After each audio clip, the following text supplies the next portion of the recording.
Savoy, weekday mornings from 7 to 10. It's time to get up and get your day started. It's Sports 56 Mornings with Greg Gaston and Eli Savoy on Sports 56 and 98.5 FM. Now, here are your hosts, Greg and Eli.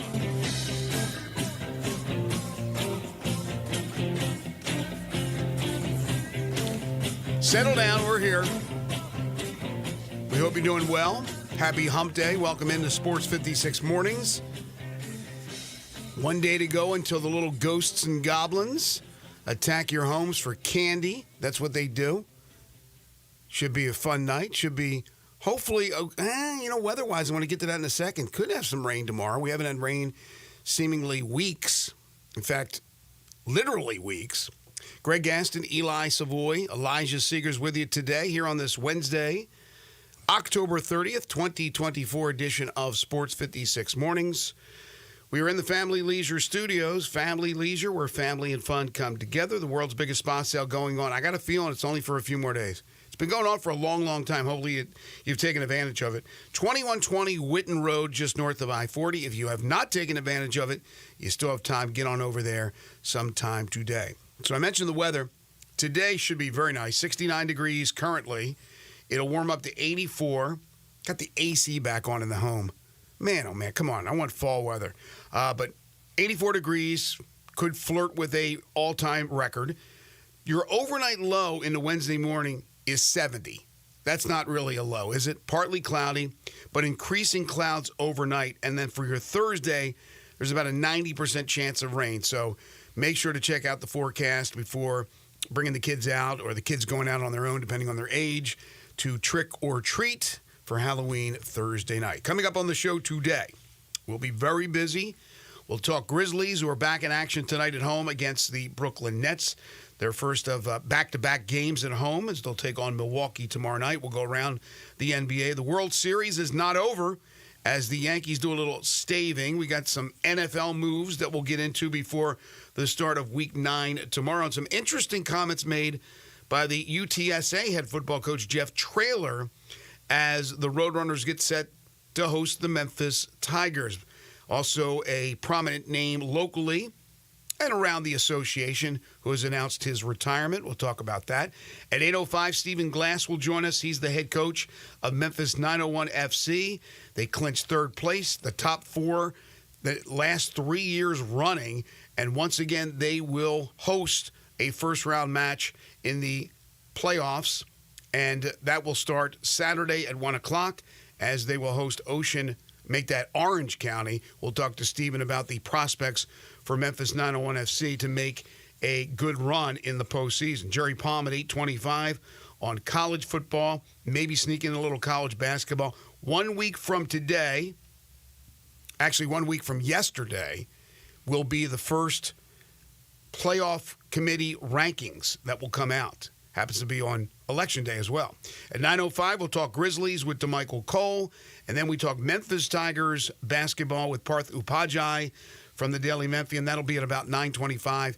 The Tigers will open up their season on Monday as they play host to a fellow Tiger squad, the Missouri Tigers. So that's all coming up on the show. We'll take your calls and your texts on the Sissy's Log Cabin listener lines at 901-360-8255. That's your lineup for this Hump Day edition of Sports 56 Mornings. Are you fired up about Buc-ee's? Did I make that call about a year ago? I said it makes sense to put one in West Memphis. And apparently now we're going to get two. We're going to get one, around the Brownsville area or thereabouts. And now we got one that will be built in West Memphis. I'm fired up. Sure. Yeah. I mean, never been to a Buc-ee's. So the one out in the whatever exit it is at I-40 won't be far from me. So eventually I'll make a trip to Buc-ee's. You haven't been to Buc-ee's. Elijah, have you been to Buc-ee's? I have been to multiple Buc-ee's, yes. Have you ever had, the breakfast sandwich, with the eggs just falling out of that sandwich, whether it be sausage, bacon? Haven't had that. Oh, it's good. Are you a big Buc-ee's fan? It's a little over the top for me, I must say. Is it really? It's like the Disney World of gas stations. I thought you were going to say a little overrated. I mean, we It is can have that not discussion overrated. too. Oh, come on. I can't get. Come on. I'll go with your word. I don't know. Come on. I don't know. Would you rather go to a Circle K or something? This thing has everything. You've been in the bathrooms, I assume. Hey, okay. Right? Let me ask this question, because if you're compared to Circle K, how much does a fountain soda cost at Buc-ee's? Probably more than a Circle K, but Because you get The 79 bathrooms cents. are nice, I must say. the bathrooms are like I mean, I can't even explain the bathrooms and how clean they are. Now, we're Memphis. We may be able to screw something up here and screw up we'll have the first bad Buc-ee's, but I don't know. I think it's going to be outstanding. It just made sense. It's where 55 meets 40. How there's no Buc-ee's right there is beyond me, but there will be. I don't know when, but there will be. No, you're gonna. There's so many different options in there. Have you ever seen on? Options for what though? Like what? I don't know what I'm gonna. Well, food options. Like if you're driving and you want to stop off somewhere, you don't want to go to a restaurant, you don't want to go to a fast food place, and you want to just go in there, get some gas, go to the bathroom, use a clean facility, and then pick up some snacks. There's like a billion. They have like a million different kinds of beef jerky. Like all different. If you like beef jerky, all different kinds of. Flavor after flavor after flavor. The breakfast sandwiches are incredible. Do you ever watch those English guys on social media? Elijah, you know what I'm talking about? The ones who like eat barbecue. Eat barbecue, but they go around and they do different things around. They've been to New York. They do this. Have you seen it? No. Okay. So these guys went to Buc-ee's. And you got to watch the video of just the things they're trying. You're not a big sweet tooth guy, but they have all kinds of sweets as well.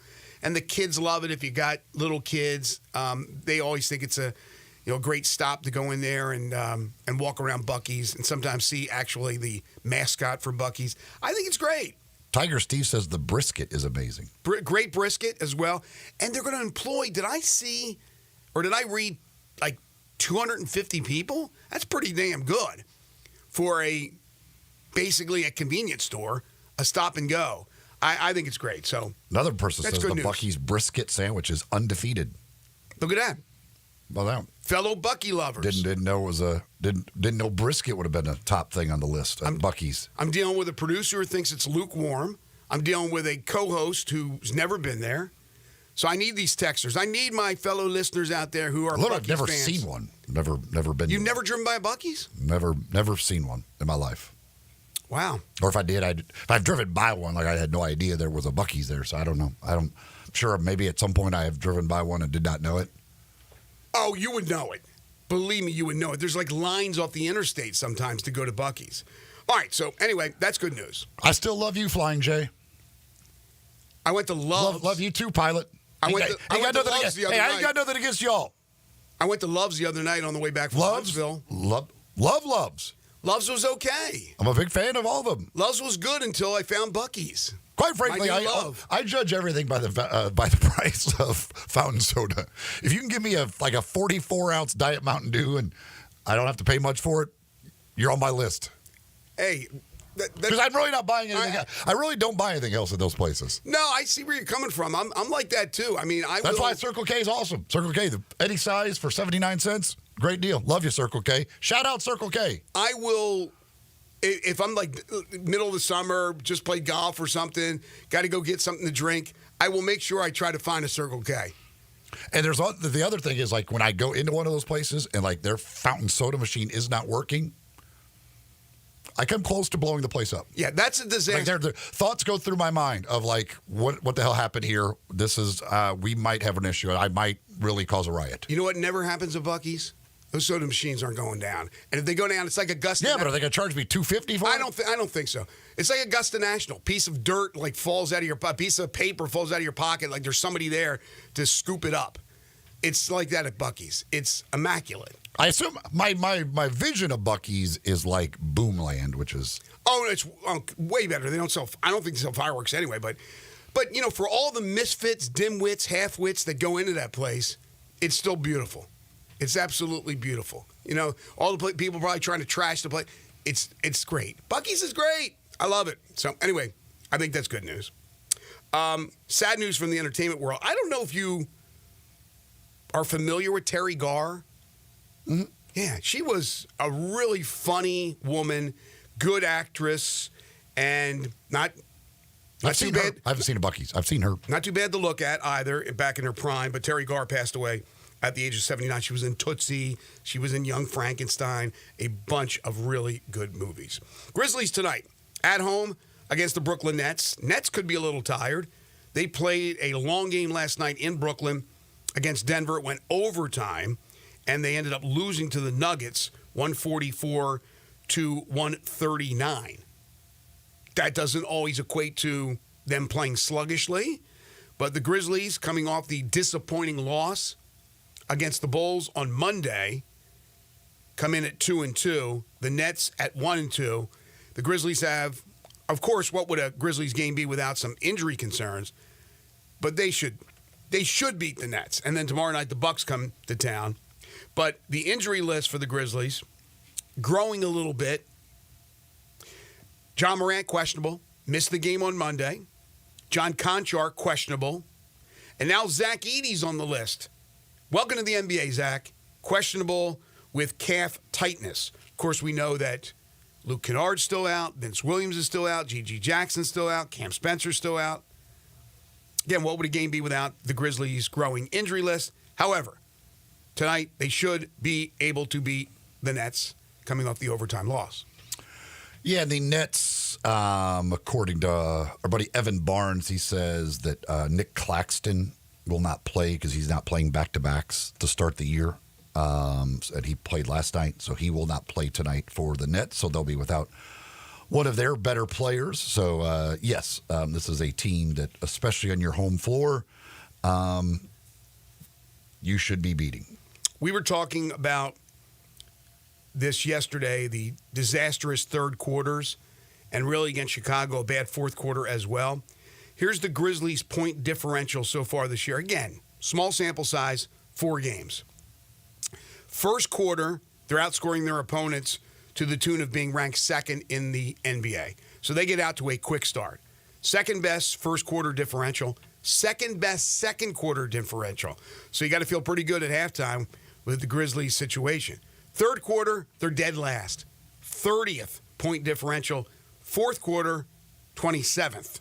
So I don't know what happens at halftime, but whatever routine it is, and we know that basketball, teams, players, coaches, they are definitely routine people. Change your routine.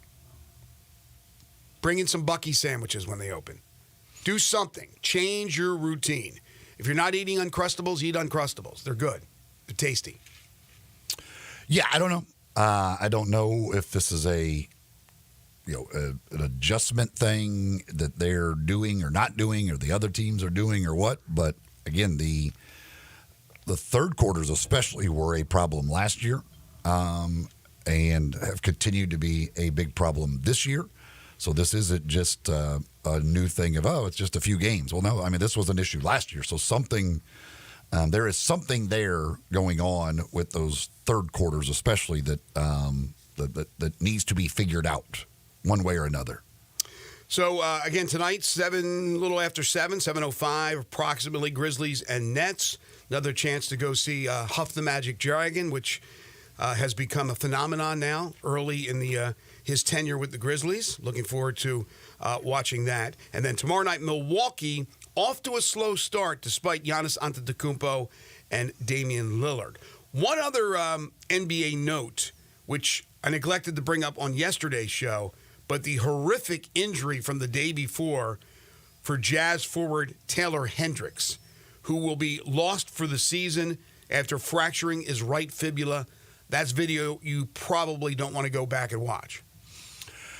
Yeah, that's one you don't see very often in the world of basketball, but awful for him. And again, you look around the league, and this is the thing. I mean, injuries are just such a big part of the league every single year, and you have to hope to be one of the teams that avoids the serious ones and guys missing entire seasons and all that stuff. And hopefully the Grizzlies, again, they've already got some guys banged up, but hopefully no serious injuries for the Grizzlies going forward. By the way, in that Nets game last night, the loss 144-139 to Denver in overtime, Dennis Schroeder, 28 points, 14 assists in a losing effort. Of course, they have the scoring machine, Cam Thomas. Did I tell you when I took my European trip over the summer, we were in Germany, and we went into a convenience store, went and got something to drink, and they had the... Was it a Buc-ee's? There was no Buc-ee's, Oh. but there was Dennis Schroeder energy drinks in Germany. I would guess that Dennis Schroeder's probably pretty big in Germany. Did not pick me one up, though. He was fantastic for them in the Olympics, had the great Olympic run, and he's carried that over so far into the NBA season. How old is Schroeder now? I do not know. Well, just see if you can find the age of Schroeder. I'm sure you can. I'm guessing he's early 30s, right? He is 31. 31, there you go. Jokic, by the way, last night, a ho-hum 29 point, 18 rebounds, 16 assists, triple-double. Well, also in the world of sports last night, the World Series. The New York Yankees, they beat the Dodgers 11-4 to stay alive, stave, if you will, off elimination, and force a fifth game tonight in the Bronx. If they can win that one, then we may have a series. And they would go back to Los Angeles for Game 6 and the possibility of even a seventh game, but don't want to put the cart before the horse here. Anthony Volpe with the grand slam home run really set the tone for the Yankees. That was after Freddie freaking Freeman hit his record sixth straight game with a home run in the World Series. 6 straight World Series games with a dinger. Gave the Dodgers a quick 2-0 lead. But the Yankees had their hitting shoes on. And this was really not without a lot of production from Judge and Soto. Soto got a hit in the 8th inning, and then Judge finally got a hit and knocked him in. But really, it was the bottom of the lineup for the Yankees that came through big time. You had Gleyber Torres is actually the leadoff hitter. He hit a 3-run home run.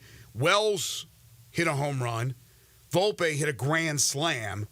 And the Dodgers, after that, they waved the white flag mid-game. They didn't want to. Dave Roberts did not want to use some of his key relief pitchers. And that happens. Probably a smart move as they get ready for Game 5 tonight. Yeah, I mean, quite frankly, the Dodgers going into this game, I don't think had a whole lot of high hopes of winning it just by pitching staff. I mean, they didn't have a starting pitcher for this. They've got their 3 starting pitchers, and they don't have a 4th. So they did what they had to do in the first 3 games to set it up where this game to them really didn't matter. Mm-hmm. And now they've got their 3 starting pitchers lined up for games 5, 6, and possibly 7 if they were to have to go that long. So, they got the 2-run home run right off the bat from Freeman. So it kind of gives them a little hope and everything else. But with what they were going with pitching staff last night, it was going to be pretty difficult to win that game. Yeah, it was a bullpen game, and those things happen. It's unfortunate for the Dodgers. They've had all these injuries to a staff that was really loaded and deep, and they're not deep, but they are top heavy with the top 3 guys. So you got Jack Flaherty going tonight, the former Cardinal, but the Yankees counter with Garrett Cole. So the Yankees are probably feeling pretty good right now that they can get this thing back to Los Angeles. And it was interesting. I was watching yesterday afternoon the history of the 2004 season in which the Red Sox came back from a 3-0 deficit to beat the Yankees 4-3 in the American League Championship Series and then went on to beat the Cardinals in the World Series. So it's a little different, but it's never happened in the World Series. Maybe it's a possibility. Garrett Cole's got to be at the top of his game tonight, and if he is, good chance they could go back to L.A. Also, there was the whole situation early in the game in the bottom of the first inning when Mookie Betts went leaping into the first row in the right field bleachers to try to make a catch, and a Yankees fan not only tried to interfere with him, tried to actually take off his glove, tried to steal his glove. Of course, that dude was tossed. Another fan was tossed as well. Mookie screaming at the guy. I don't get it. I don't understand. Okay, first of all, the Yankees fans are probably not going to back away from the ball that's coming toward them. What are you doing? You paid all that money to go to a World Series game, whatever it cost you to get there, whatever you paid for food and for drink and all that stuff, and you're gone in the first inning because you're a numbnuts trying to take a glove off an actual player. What the hell? Yeah, their response was so typical New York, but I can't imagine going to a World Series game and doing something that cost me. You literally got to see 4 outs of the game, and then you're out. It's just I have never seen that where they're literally trying to rip his glove open to get the ball out of it. Like I don't know, like how they think like. The umpire won't see this. They won't notice that we're the ones that actually ripped the ball out of his glove. There's no camera on me, is there? This ought to go over. Like we should be able to get this ruled as no catch. That is a strange. When they showed that replay, I was like, what in the world is this idiot doing? But again, they didn't care. They talked to the guy, and he said, we always joke about the ball in our area. We're not going to go out of our way to attack. If it's in our area, we're going to D up. Someone defends, someone knocks the ball. We talk about it. We're willing to do this. Although he said we're not going to go out of our way to attack. That's going out of your way to attack. Like you're literally grabbing the guy's glove after he caught the ball and ripping at it to try and get the ball out of there. So I would say that is going out of your way to attack. Well, whether he's trying to open the glove or he was trying to pull the glove off his hand, I don't know what he would have done once he got the glove. I mean, you're getting tossed no matter what. And you know what? He could have pulled and ripped at that thing and twisted where he affected his hand and injured Mookie Betts. Maybe twisted and twisted his wrist. There could have been an injury as far as that's concerned because Mookie doesn't want to give up on that play. Now, you're going to get a fan interference call no matter what, but he's not thinking about that at that moment. He's thinking about grabbing the ball, hanging onto the ball. This guy's trying to rip open the glove or take the glove off his hand. It's ridiculous. These guys shouldn't have to go into battle, but that does happen in New York. I hate to say it happens in Philly. You don't see this. I swear, I know you get mad when I bring up St. Louis, but you don't see this in St. Louis. You don't see this in some of these other places. You definitely see it in Boston, New York, Philadelphia. I don't know what it is, but it happens a lot. This was extreme, though. He said, I know when I'm in the wrong, and as soon as I did it, I was like, boys, I'm out of here. I patrol that wall, and they know that. I patrol that wall. I don't even know what that means. He patrols the wall. I went, okay, great. Congratulations, you moron. But they apparently are going to allow him back tonight. They're not that they said that they did not get confirmation of that from the Yankees, but these two guys they said that they were told they would be allowed back for Game 5. Well, he may have a job on the border if he's going to patrol that wall, if that ever happens. So he may have a job out of all this mess. But that is ridiculous. Again, to spend that kind of money to get to the place, to eat, I'm sure that guy drank a few, and then get tossed, like you said, after watching 4 outs in a game. Quite frankly, if I'm the Yankees, if I'm Major League Baseball, the second guy, okay, I'd fine. The guy who's ripping the glove, like, he should not be allowed at tonight's game. No, of course not. He should be banned for a year. Ban him all next year. Again, I don't know how you do that, but they should do something that's pretty serious to try to deter these fans from doing these things, extreme things. I mean, the Jeffrey Mayer thing, the lean over, right? That was bad enough.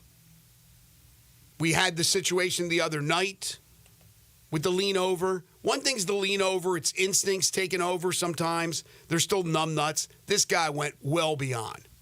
Well beyond. All right, we'll take a break. We'll come back.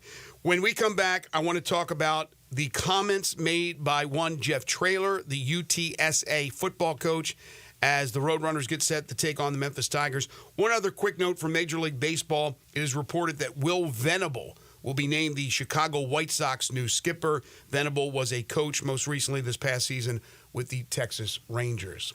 Folks, if you are into basketball, you have a loved one, a son, a daughter, a grandson, a granddaughter, a nephew, a niece that plays basketball, a great gift for holidays, for the Christmas holidays, is a membership to Shoot 360 Memphis. If you are a coach of a team, you want your team to get the best training, you want them to use the best facilities, then Shoot 360 Memphis is the place for you. It's a revolutionary basketball training facility that combines cutting-edge technology, having fun with the gamification, and then you get instant objective feedback. Plus, you have hands-on, one-on-one expert coaching from really some of the top-line coaches out there, including a former Memphis Grizzly assistant coach in Scott Adebayo. And now they have the new Cordova location open, newly renovated, 50,000 square foot facility with 2 NBA regulation size courts, 3 high school size courts, 4 shooting bays with Shoot 360 technology.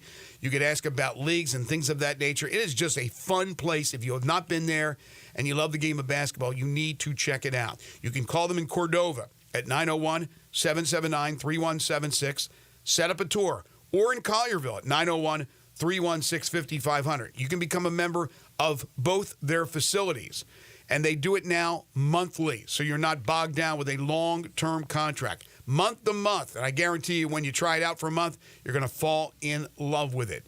It's Shoot 360 Memphis. You can go online to sign up right now at Shoot 360 Memphis. The future of basketball training is here at Shoot 360 Memphis. One texter, by the way, says says you can directs us at me, says you can get a grilled cheese sandwich at Buc-ee's. I can assure you one thing I'll never get at Buc-ee's will be a grilled cheese or a peanut butter and jelly. I don't know if they offer peanut butter and jelly. Won't get that either.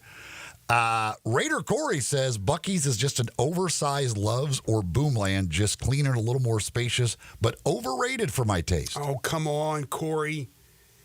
And Elijah seems to agree. I agree. I agree with Corey. When you can go to a bathroom and not worry about picking up a disease, that's pretty nice right there. You can't say something's overrated when the bathrooms are that clean. That's number one. Okay, maybe the prices are a little bit too much. I don't know. I've never gone in there and compared the prices. If you want variety, they have it. More than anything. More than a Love's, more than a Pilot. It's crowded, so maybe in that sense you could think it's overrated. I've never had to get gas there yet. I don't know what the prices are. But Gas prices aren't that bad, actually. And you don't have to wait because there's 4,000 pumps. I don't know how that is overrated, but to each his own. We'll take a time out. This is Sports 56 Mornings with Greg and Eli on Real Sports Talk, Sports 56 and 98.5 FM. Add a little fun to your lunch break. Join Johnny Radio for Sports 56 Happy Hour from 11 to 1 every weekday on Sports 56 and 98.5 FM. Memphis, it's official. Crab King Seafood is where it's at. For the most flavored seafood and the biggest plates, run to a Crab King's near you. Visit the Bartlett Cordova location at 7140 Stage Road. The price, the portions, the service is why Crab King's is number one. So don't be disappointed in seafood. Make the right choice the first time and every time. Make it Crab Kings. Crab Kings have only locally grown catfish. Come and devour tasty snow crabs, king crab, shrimp, salmon, catfish, calamari, and so much more. Enjoy Memphis's best tasting pasta with your choice of toppings. Visit the Bartlett Cordova location at 7140 Stage Road. Crab Kings is open Wednesday through Sunday. Enjoy 50% off lunch portions and dollar fountain drinks. The number one name in Cajun seafood is Crab King Seafood, a Memphis favorite. Crab King, 7140 Stage Road. Kings with the Z. Summer may be over, but yard work, it goes on. Don't worry, Colonial Hardware makes it easy for you. Colonial Hardware has all the lawn and garden tools you need from the best brands in the business. Ferris, Snapper, Husqvarna, Toro, Echo, Shindaiwa, and Billigo. Servicing most brands of lawn equipment, Colonial's master service techs will keep you going year-round. Colonial Hardware, family-owned and operated, and serving you for nearly 50 years. Next to Bass Pro Lane at Sycamore View, and online at colonialhardwareinc.com. Family Leisure is having the world's biggest spa set. It's happening right now. You can save thousands on in-stock hot tubs that are ready to be delivered. Family Leisure has spas that start at just $28.99. You know those cold plunges? You can get one for yourself starting at $39.99. Or how about swim spas? They start at $17,499. Plus, Family Leisure has set up special financing just for this event. Have you been sitting on the fence about an above-ground pool? Get off that fence and get to Family Leisure to take advantage of huge discounts on all their in-stock above-ground pools. And if you need some patio furniture, it's all priced to move out now. It's not too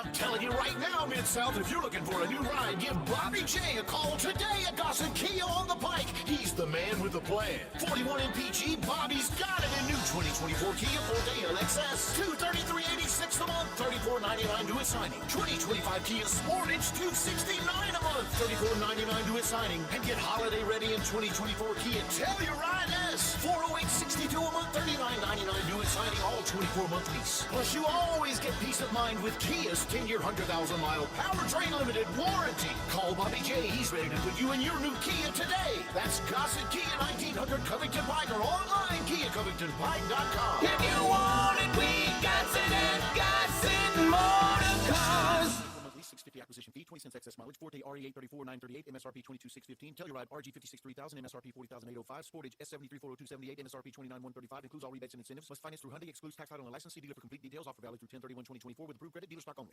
Halloween's coming alive at Target. Jackie and Gordy, the Jack-O-Lanterns, here with last chance Halloween deals. Looks like Mom's got the old pumpkin bucket stocked with the best candy, starting at $5.99. Lucky pumpkin bucket. Oh, there's Dad party planning with a same-day delivery order. Yes, it's a BOGO 50% off pizza party with Target Circle. Plus, buy 3, save 40% on soda 12 packs with Target Circle. Nice saves, Dad. Make your Halloween come alive at Target. Need it last minute? Get same-day delivery with Target Circle 360.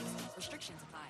They're taking care of beerness in Memphis, right on the river with Grind City Brewing and all of their great products. Look, this was a dream come true for a father and son duo. And if you have not been to that brewery right on the river, just to the north of downtown, you're really missing something special. And now you can't miss their products. Wherever you go, you see a brand new label. It's clean, it's beautiful, it's distinctive. You'll know Grind City Brewing, and of course you know their products like Poppy's Pills, that great Pilsner, or Tiger Tail, that very creative craft malt liquor. There's the new Thaddeus Amber Lager. That is absolutely a great light beer. There's the India Pale called God Hopper. It's outstanding. And then there's the Belga, the Belgian-style wheat ale.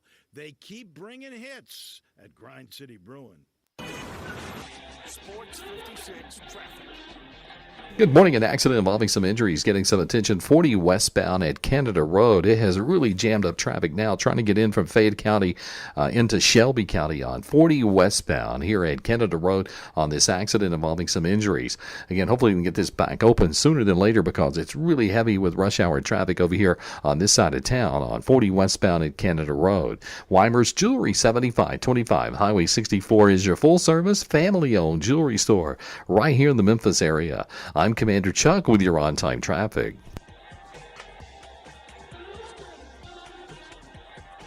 Now back to Sports 56 Morning. Morning! On Sports 56 and 98.5 FM. Here once again, Greg Gaston and Eli Savoy. The Memphis Tigers will travel to San Antonio this weekend to take on UTSA. Line is down to 7.5. Memphis favored by 7.5. I think it was started at 8.5 or 9, down to 7.5. They've only played one time, and that was a game in which Memphis controlled, and then all of a sudden UTSA played smash-mouth football. Memphis had no answer. I remember that one vividly. This could be a different story. UTSA has struggled. Defensively, they've struggled. The collapse last week was epic against Tulsa. They're better at home, and they're still capable. But Jeff Traylor, their head coach, well-respected head coach, I think he's a really good coach, was asked about Memphis and talked about NIL and things of that nature. This was a very interesting comment he made about that. Well, there's a reason there's a movie about Moneyball, because it's an anomaly, right? We have a tenth of their recruiting budget for a roster, and that's a tremendous disadvantage. There's a lot of those kids on that roster that we recruited and have good relationships with, and we couldn't get them. And the truth that nobody wants to talk about anymore is, of course, the coach matters. Of course, relationships matter. Facilities matter. The city matters. Winning matters. But at the end of the day, people vote with their pocketbook. And young men aren't much different than old men. that matters in the end. And I don't want to put the exact number out there because, I just don't want to get that specific. But it's 6 times more than what our roster is. So there you go. There's Coach Jeff Traylor. I don't know how he would know exact numbers, and he didn't give that exact number, but he indicated like he knew it. I don't know how he would, but he says that the Memphis NIL budget, and of course you have the help of FedEx, but 6 times more than UTSA. Interesting. Some people have responded and said he's kind of laying the foundation for if they lose the game, there's an excuse. And if they win the game, it's like, wow, they overcame huge obstacles. It's weird to hear that because we're so used to comparing Memphis to bigger programs in power conferences and the budgets they have. But in reality, if that's true, then that's a big difference in what Memphis is able to offer compared to a UTSA. Now, the rest of the league, I don't know where it breaks down. We talked earlier in the week about Charlotte and people complaining that the game was so close. Charlotte has money. When you're talking about Biff Poggi and one of his assistant coaches, these guys are worth well over $400 or $500 million. I mean, over maybe even over a billion. Now, technically, they're not supposed to be giving their money, right? But there's money in that program that's being infused and will continue to be. I don't know the situation at UTSA, but there's Jeff Traylor coming out and making a pretty bold statement. Yeah, I don't know what their situation is for NIL. I don't know how that all. I don't know anybody in the conference and where they rank and where Memphis ranks among the conference things. But yeah, I mean, what he says is absolutely true. Like, kids are going to go where the money is.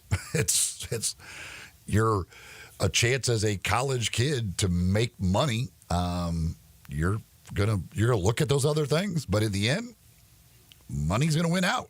And if I can make a lot more money here than I can make over here, it's a pretty simple decision. And that's in anything in life, but let alone a college kid who's getting that first opportunity to make any sort of money and really in some of these places could set themselves up for a long, long time based on the money they can make in their few years of college playing football or whatever sport it is. So they're going to take full advantage of that. I think that's probably that message is also intended probably a bit for UTSA fans and boosters of, hey, owners. We're way behind. Like if we want to be competitive, we're way behind right now. Y'all need to step up and help us catch up, or it's going to be extremely difficult for us to be competitive in this conference. Well, with Memphis, we know 2 seasons ago they lost several players, including a Caden Prieskorn who went to Ole Miss where the money was more available and got a chance to play in the SEC, and he continues to do that this year, coming off a big weekend last weekend against Oklahoma. But on the same token, Memphis has done a pretty good job in the portal. We've talked about that. And let's look at basketball. Look at the basketball roster this year. It is made up of a lot of guys who played in the conference, in the American Conference, and Penny went and got Haggerty from Tulsa and Rogers from Wichita State, and Carter, I think, was from UTSA, I think, if I'm correct. So, yes, that happens. That happens in life, like the animal chain, right? But I don't know how he would know the numbers that he knows, but he doesn't want to say it. The exact numbers, I can't imagine Memphis is out there, the coaching staff, and talking to fellow coaches around the league saying this is how much money we get, unless he's just looking at the money that FedEx is throwing in there and assuming that that's all going to football, and then that's where he's coming to the conclusion that they have a sixth of the amount of money for their NIL as the Tigers do. But it's very interesting using it to send a message, like you said, maybe motivation, whatever the case may be, right before this big game, before the Tigers head to San Antonio to take on the Roadrunners. Joe is dialed in on the Sissy's Log Cabin listener lines. You can follow suit at 901-360-8255. Good morning, Joe. Hey, I was just going to throw some compliments at Traylor. He came in, I think he was a high school coach for a while, then he was at Texas and Arkansas. He's a Southwest guy through and through. But he comes in, his first year was the COVID year. Then you're having to deal with all the NIL. And obviously he had Frank Harris for a long time. But this is the first year without Harris, and they started off rough, but obviously they had that 42-17 lead. Like, they are playing a lot better, and I really felt pretty strongly that Texas Tech should have gone after Traylor instead of McGuire, or if TCU, if Dykes, suddenly they go 4-8, and they're like, oh, they decide even after the championship game appearance, you've had 2 bad years. I think Traylor is absolutely who any Texas school, Baylor, what have you. I have no idea why they would not go after him, because obviously he's excelled with Harris, won 10, 11 games. And now we're seeing improvement with a very, very, very depleted roster. Like, he's doing 3-5, being competitive at Rice, having that 42-17 lead. He's actually doing a decent amount with very, very little. I don't doubt him about their NIL. But, yeah, I think it's going to be a tricky game. I think it's similar to North Texas. McCown's clicking right now. I know they blew that big lead, but the fact is they developed that big lead. So we'll see. I'm hoping we get the W, obviously, there. All right. Thank you, Joe. Appreciate that. Well, look, his points are good points. I like Jeff Traylor. I have liked Jeff Traylor from the get-go, and I think there's a bigger job down the road for him, no question about it.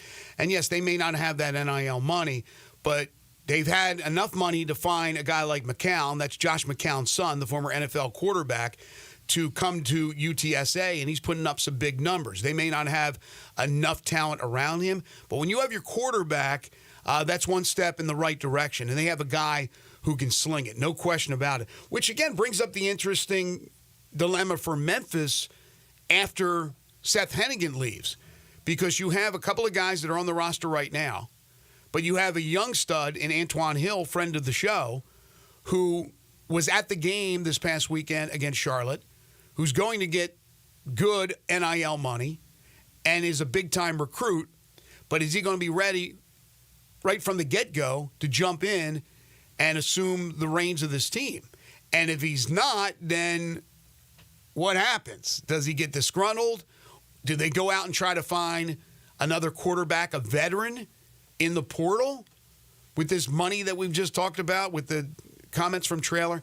It'll be interesting next year for Memphis. Memphis doesn't have to worry about that this year. So their NIL money could go to other areas to help Seth Hennigan out. Seth obviously is getting his hunk because there were overtures from other teams for him to leave. So they had to dig down deep and get his money, get Brock Taylor's money, but also find enough money to get complementary players for him. Yeah, I think Jeff Traylor's a heck of a coach. But, I mean, this year is a massive disappointment for them to this point. I mean, they were expected, they were talked about as one of the top teams. I mean, Phil Steele picked them to win the conference this year. So, and yes, they built that lead, but like, Tulsa's awful. I mean, for them to lose to Tulsa, that's a horrendous loss. It's a horrendous loss. I mean, what does Tulsa have? They have a quarterback who can sling it. Anytime you have a quarterback, you have a chance. But no, you're right. They haven't had a chance in most of their games. They've been blown out by everybody pretty much. Yeah, he's put up good numbers at quarterback, though. But you're right. It's a complete implosion. And Joe's point was, well, they put up the big lead in the first half. Yeah, but you got to finish. And against Tulsa to blow that lead, look, it's going to be two things. One of two things. They're going to come in pissed from what happened. They're at home, and they know they're playing one of the better teams in the league in Memphis.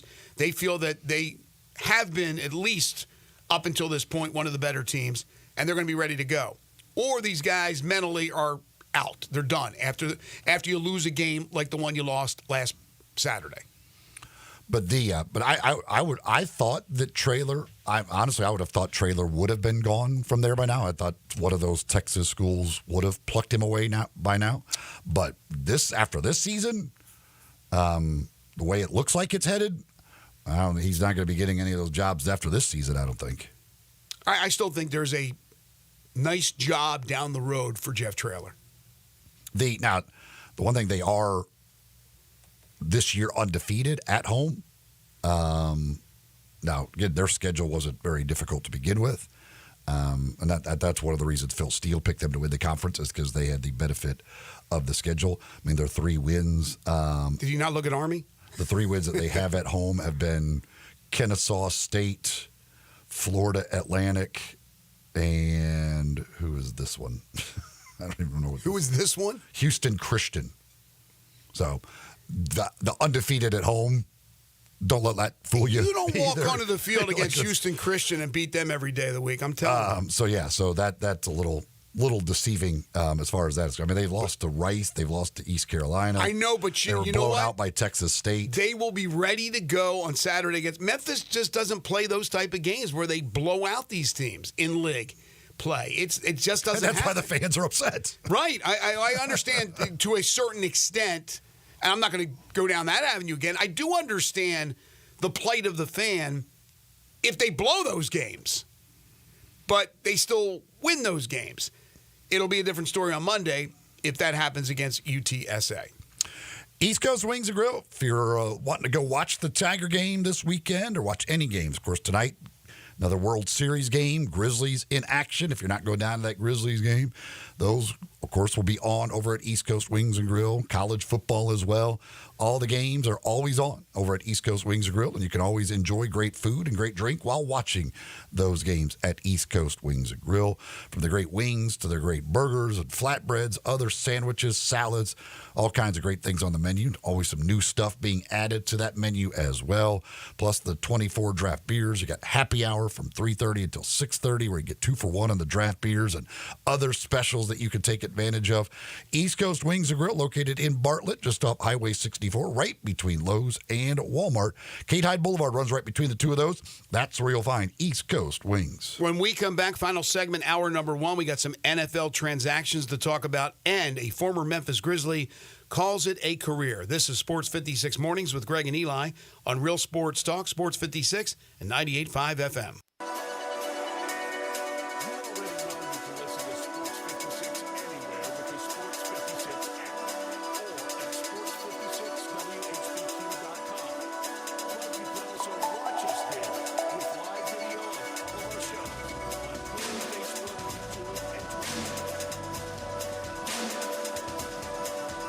I'm Gary York. I'm the service director at Lexus in Memphis. Our service department wants to be more than just a place where you get your oil changed. We do glass repair, windshield replacement, recalibration of your camera and sonar systems, even wheel repair, tire replacement, all the things you would expect from a luxury automotive dealer.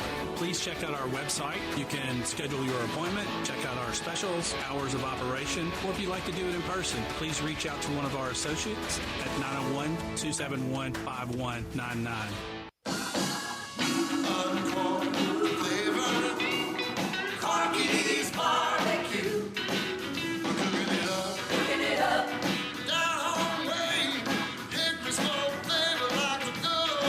Hey y'all, Jimmy Stovall here with Porky's Barbecue.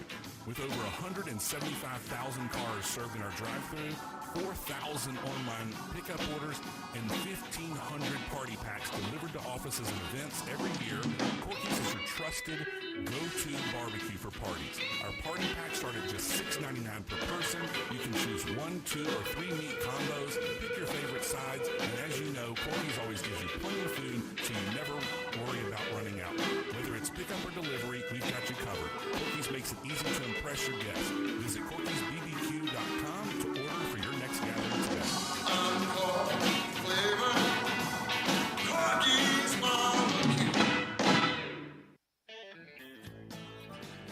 Hi, this is Troy Five-Ash, owner of Five-Ash Roofing. I have been told that my ads are all business and I should share some of my personality.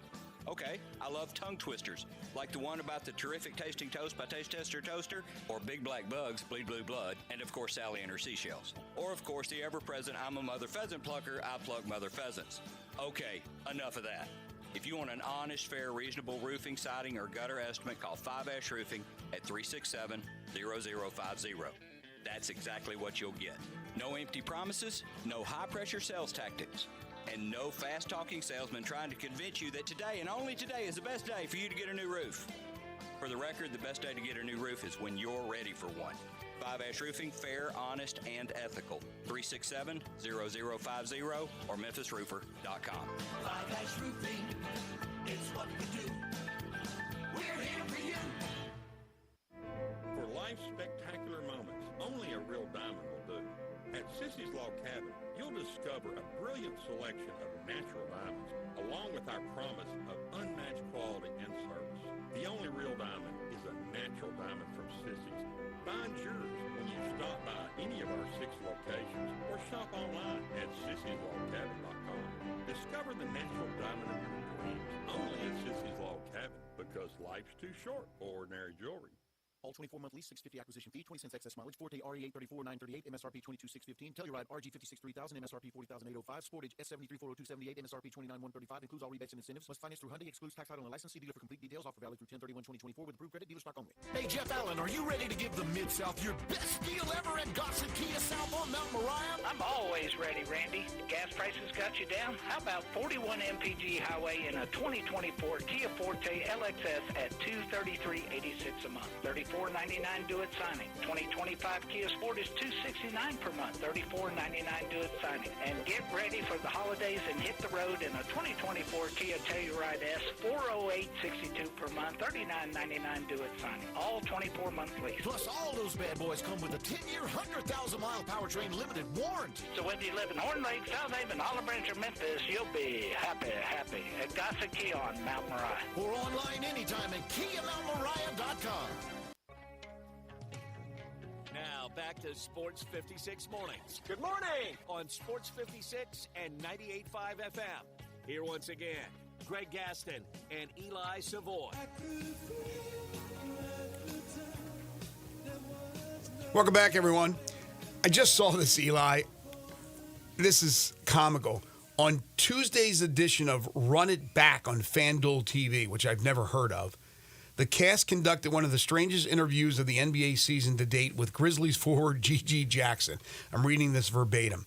Before the interview started, the cast consisting of Michelle Beadle, former Grizzly Chandler Parsons, and Sweet Lou Williams, who I believe may have been, was he born in Memphis or some connection to Memphis? Anyway, they teased Jackson's guest appearance before going to commercial break. But as they did so, they saw Jackson seemingly sitting on the toilet in his bathroom, which they rightfully mocked him for. When we come back, we're going to be joined by, honestly, our favorite guest from last season, said Beadle, as Jackson's feed was shown.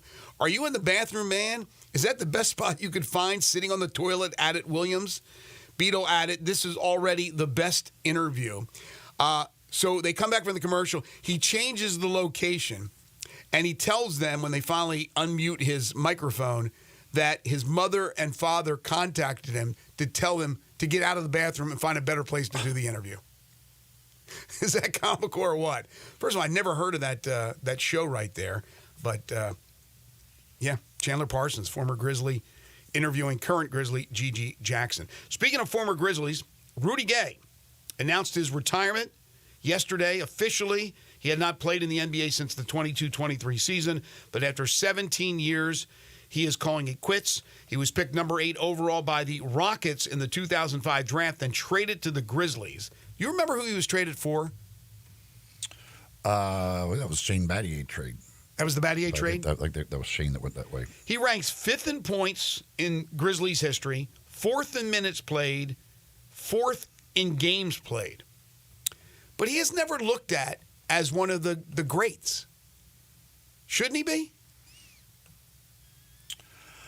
Greats in Grizzlies history. And he talked about it, his thing in the Players Tribune, where he announced his retirement, which he had said, very funny story to start that about Kobe and playing against Kobe and all that. But it was actually a very good little thing where he had some very nice things to say about Memphis and his time here and all that. But he when did that come out? What?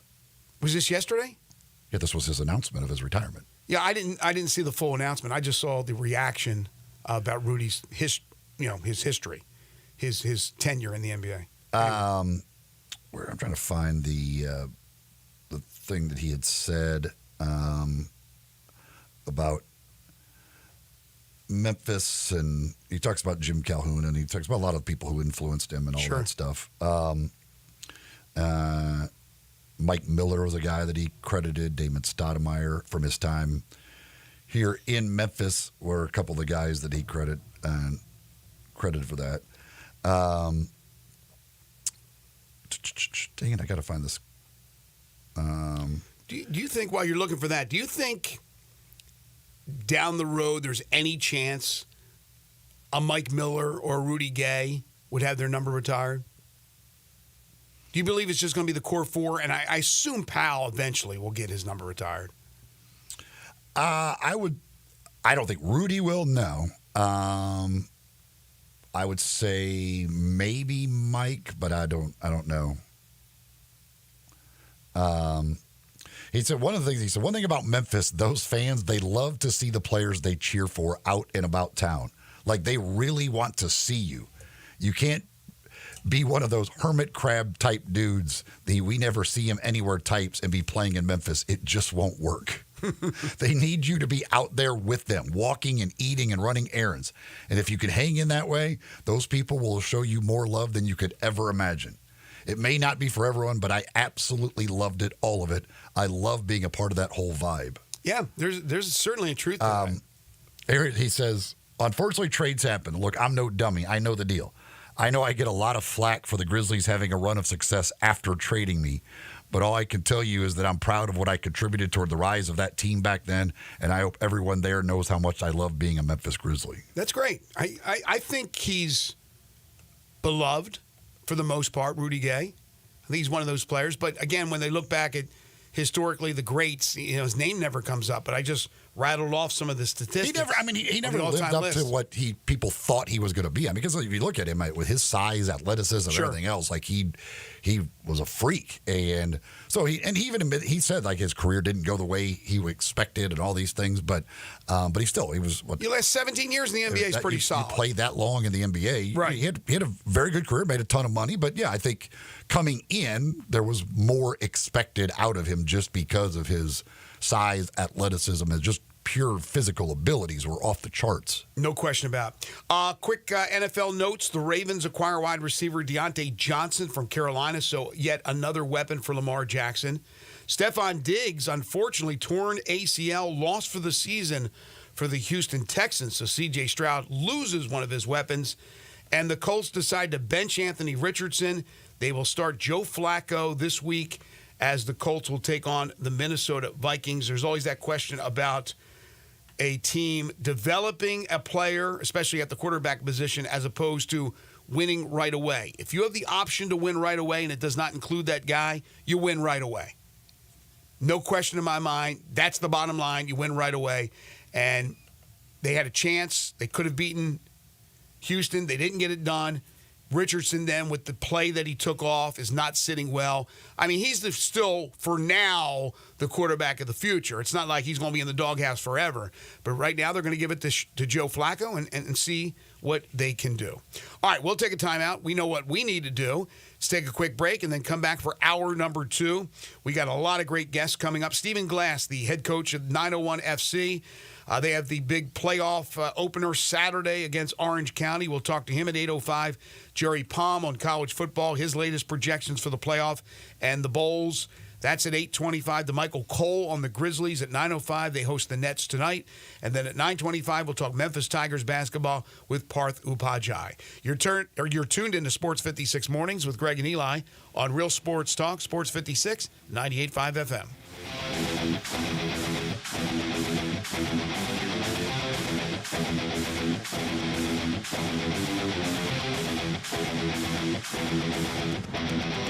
Fall is football at the Owner's Box Sports Bar and Grill in Lakeland, Town Square. Monday through Friday is happy hour from 3 to 6 with $1 off all draft meals, $5 off well drinks, $4.50 for house wine, and half off pretzel bites, mozzarella sticks, queso, corn dogs, and pickles. Then enjoy Friday night lights from 7 to close.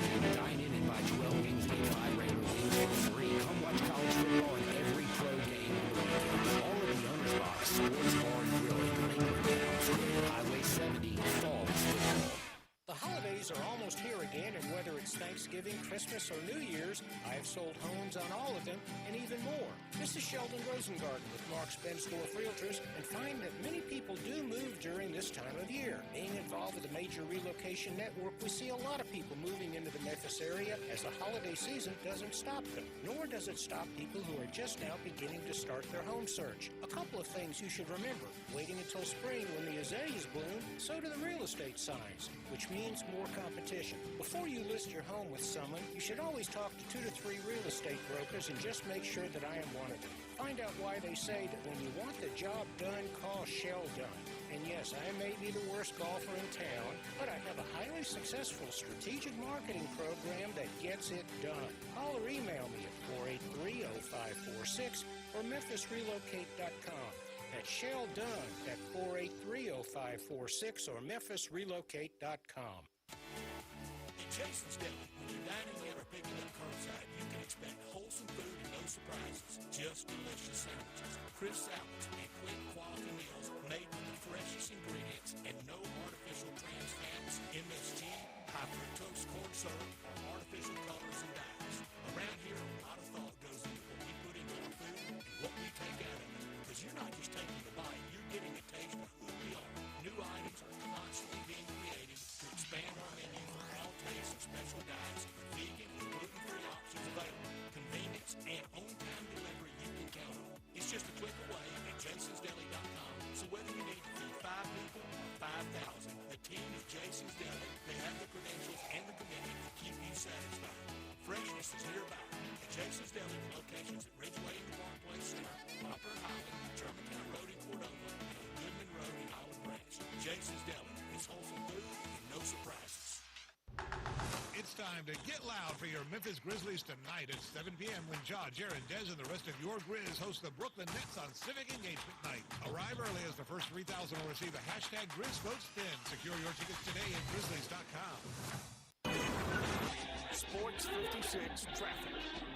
Good morning. It remains a little bit slower than normal on 40 westbound, coming in from Fayette County into Shelby County from the earlier wreck we had on 40 westbound at Canada Road. It was out there long enough to really jam up that traffic flow that's normally heavy already coming in from Fayette County into Shelby County here on 40 westbound. Again, it's slow from that wreck at Canada Road. It continues to build on Ossipee Highway southbound, getting on that ramp there to I-40. Hey, at the Humane Society of Memphis, Shelby County, you can adopt a pet and change a life. For more information on the pets that are up for adoption, log on to their website at memphishumane.org. I'm Commander Chuck with your on-time traffic. Sports 56, WHBQ Memphis, and W253DF Memphis with Dave Woloshin, weekday mornings from 10 to 11. Now back to Sports 56 mornings on Sports 56 and 98.5 FM. This hour is brought to you by James Gaddis Jewelers. Genuine diamonds, baby. Here once again, Greg Gaston and Eli Savoy. Welcome back, everyone. 8:03 the time, hour number 2 here on Sports 56 Mornings, the Wednesday, October 30th, 2024 edition. Happy Hump Day to you. Greg Gaston, Eli Savoy, and Elijah Seegers. We're broadcasting live from the Family Leisure Studios. Family Leisure, it is where family and fun come together. 2120 Whitten Road, just north of I-40. Memphis 901 FC head coach Stephen Glass joins us in just a moment. Quick check on the weather, 65 degrees currently. It'll be 83 for a high today. Sunshine, and then tonight your overnight low is only dropping to 70 with partly cloudy skies. We will, however, see the possibility of rain tomorrow, about a 95% chance. So could see that wet stuff for the first time in seemingly weeks with a high tomorrow of 74 degrees. Hour 2 of the program is brought to you by the great folks at James Gaddis Jewelers.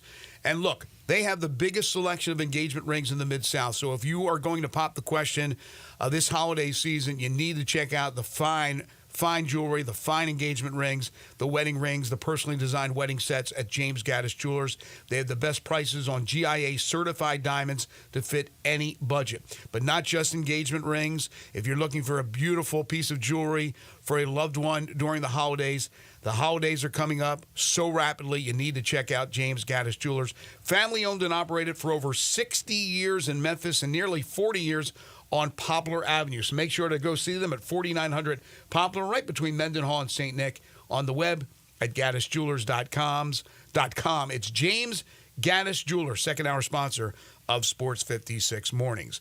Well, this Saturday, 1 o'clock, AutoZone Park, the postseason begins for USL Championship, and that means Memphis 901 FC. They are back in the postseason, and once again, they're hosting a first-round match. They'll take on Orange County at 1 o'clock. Very pleased to be joined by the head coach of Memphis 901 FC, Stephen Glass. Coach, first of all, thank you for joining us. Second of all, congratulations. Yeah, great to be on, and thank you. Boys are looking forward to the game Saturday already. Look, I know that's the goal each and every year, right, is to get to the postseason. You hope to host at least a match, and you finish top 4 for, I believe, the 3rd straight year as an organization. So you got to feel pretty good about what you guys got accomplished during the regular season. Yeah, definitely. I think 2nd, 3rd, 4th the last 3 years, and it's a big achievement when you see the amount of money that other teams spend, and some of them are on vacation already. So we've got a lot of work towards, but we're excited about what it holds the next few weeks. You had a couple of key road wins down the stretch against Phoenix and New Mexico, and obviously got to, I guess, feel good about the way the team is playing coming into the playoffs. Yeah, very much. We knew we had 2 tough away games there. We knew we had to pick up close to 6 points, and we went and did it. The ultimate aim was to get people back to Memphis so that we can play at home, where we've been brilliant. But been very, very vocal with the boys about the fact that the stadium's not going to win the game on Saturday. Hopefully there's a good amount of people in there that will really help us do that. It is a long season, as you know, and you get beat up and you get bruised and you get battered throughout that season. I guess the first question I need to ask you is, how healthy is this squad going into the postseason? Yeah, we're in a great position, actually, in that respect, too. The sports science at the club's been fantastic with Leandro Spinola, and the players have worked ever so hard. And I think the fact that we've rotated quite well when necessary, everyone seems to be in a really good position right now. So, again, as long as that continues the next few weeks, we could be in a really good spot and hopefully bringing a championship back to Memphis. What do you feel coming in is the strength of your team? We noted that we score a lot of goals, but I think recently we've really tightened up at the back too. And it's not like we're a defensive team, but I think everybody that comes along to AutoZone on Saturday is going to see a team that's really resilient, tough, which I think Memphis relates to. Mm-hmm. We've got a great goalkeeper, and we defend as a real group. We've got some real fight in us. So allied to the fact that we're a dangerous team where we can score goals. Not many teams want to play us, and certainly in Memphis, where we've been unbeaten since April 20, and we're determined to hold on to that, yeah. Is it the same coaching philosophy in the postseason as it is in the regular season? In other words, and this goes for any coach out there, if a coach is an attacking coach, does he kind of tighten up the strings defensively? Do you change a little bit, or is it the same philosophy you've had every match during the regular season? Yeah, I'd say the same, and I think we're fortunate that the last little run of games we've played teams that are all in the playoffs, and we're all like vying for position. So we've kind of tackled the last month like playoff time. Don't get beat, determined to win.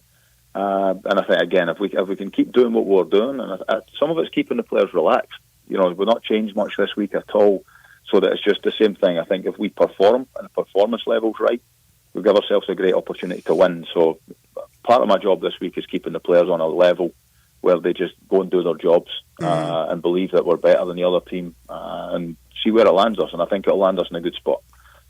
You talk about the confidence, I guess, and belief. How big is it to have that win over the number 1 seed just here recently on the road going into these playoffs to show that obviously you're good enough to win it all? You just beat the number 1 seed at their place. Yeah, certainly. We beat them home and away this year, which again gives you a lot of confidence. The flip side, we've lost twice to Orange County this year. So about to get to that.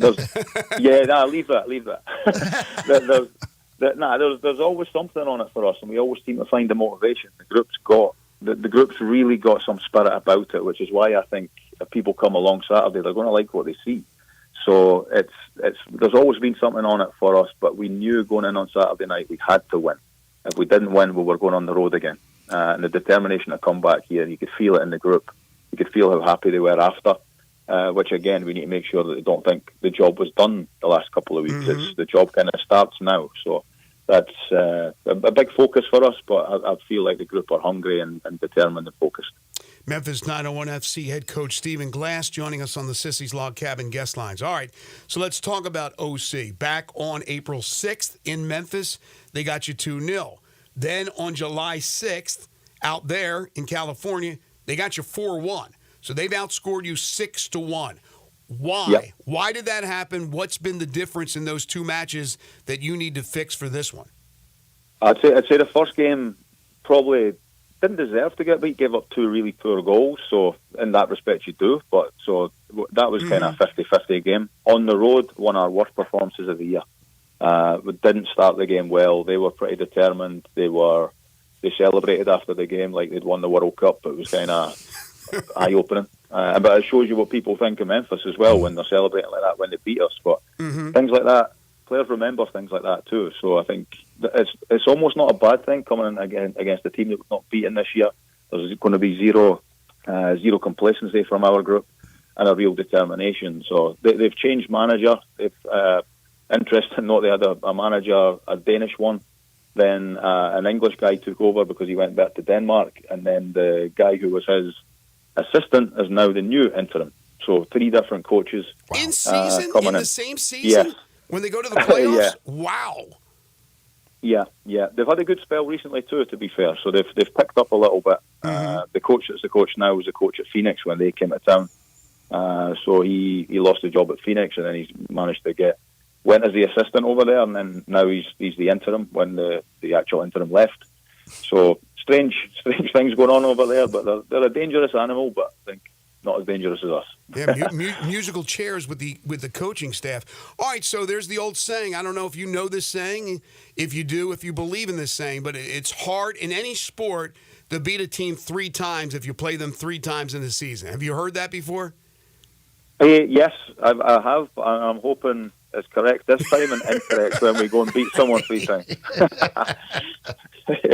Yeah. Nah, it is. I think almost in this league where things are fairly equal, the law of averages probably comes in as much as anything. But I think most teams coming here, there was a real reason we were determined to come back to Memphis to play playoffs.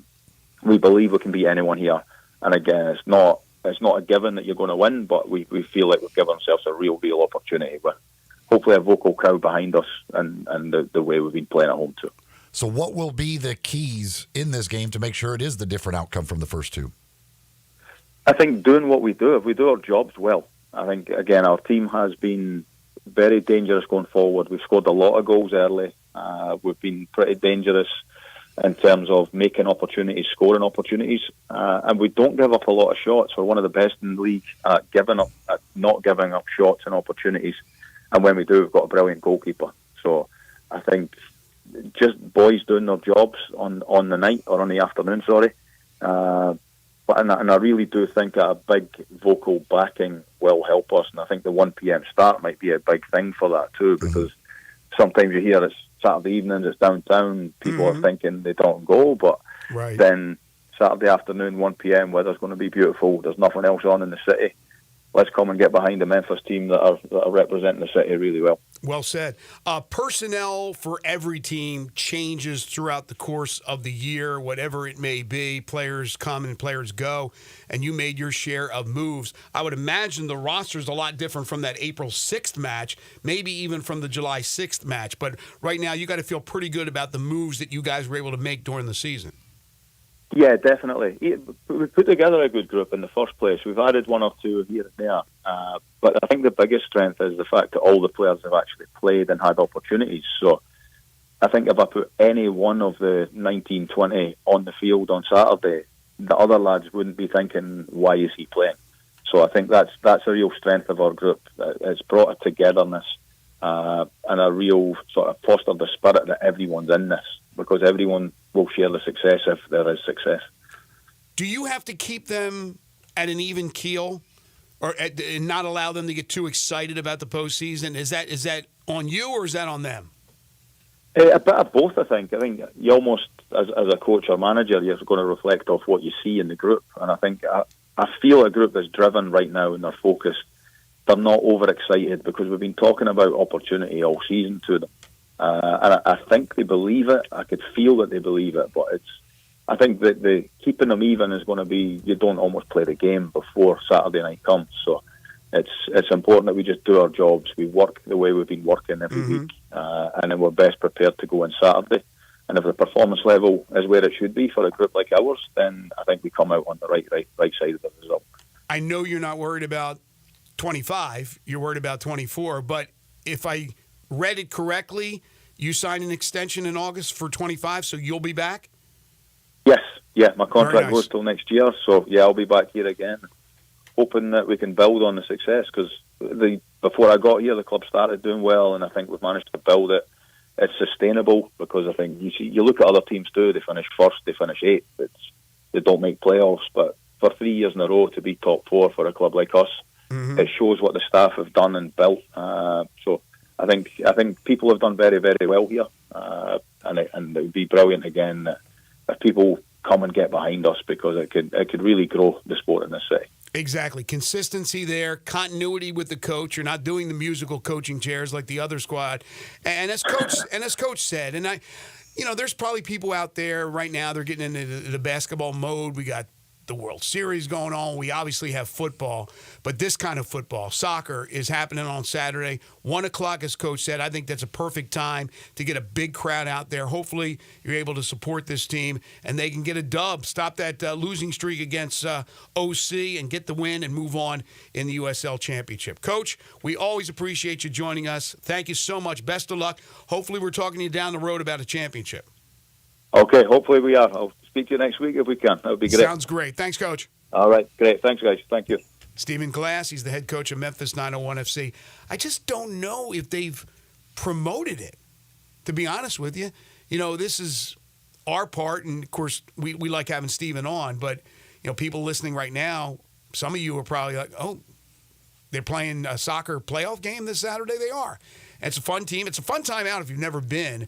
And I think, look, he made the point that a lot of people make. Saturday night, a little tougher. People don't want to go downtown as much as they used to. And now having a 1 o'clock game on Saturday afternoon at AutoZone Park, I think that's perfect. So hopefully the weather will cooperate. I think there might be a little rain in the forecast. But both teams, even if it's hot, they're used to it. Southern California, they're used to it. In Memphis, they're used to it. So we certainly appreciate Coach joining us here on the program. I saw this a moment ago. The odds to win the 24-25 SEC Men's Basketball Championship. Alabama, the favorite, at plus 210. Who do you think is the second favorite? This is Bet Online, by the way. I would say Auburn. Very good. I would have thought it would be Tennessee, but it is Auburn at plus 220. Of course, Broome leading the way for Bruce Pearl's team. Tennessee plus 375. Then you drop down to A&M at plus 1,200, and Arkansas, John Calipari's first year, very talented squad at plus 1,200. Texas at plus 1,600. Kentucky at plus 2,200. If you want to throw a few shekels on Ole Miss, plus 4,000. It's pretty. That's good odds because if he's got a squad, and we know one thing. He has a squad. Chris Beard can coach. That's just in, and he's got as experienced a squad as you'll find probably anywhere in America. Yeah, I mean, they brought back Morrell, all those guys. Most of the guys from last year, they went out and added a really talented couple of freshmen, and then a couple of talented transfer. But when you're talking about experience, man, you're not going to find many more teams with more experience than what Ole Miss has. Yeah, look, I'm not going to sit here and predict Ole Miss is going to win it, but they have a chance, and they are the 10th pick as far as the odds are concerned with Bet Online. I'm not sure about other books, but you can get plus 4,000 for Ole Miss. At the bottom of the SEC is Vanderbilt. Now, if you tell me Diego Pavia is playing for them, I might have to throw a few dollars on them. They're plus 20,000.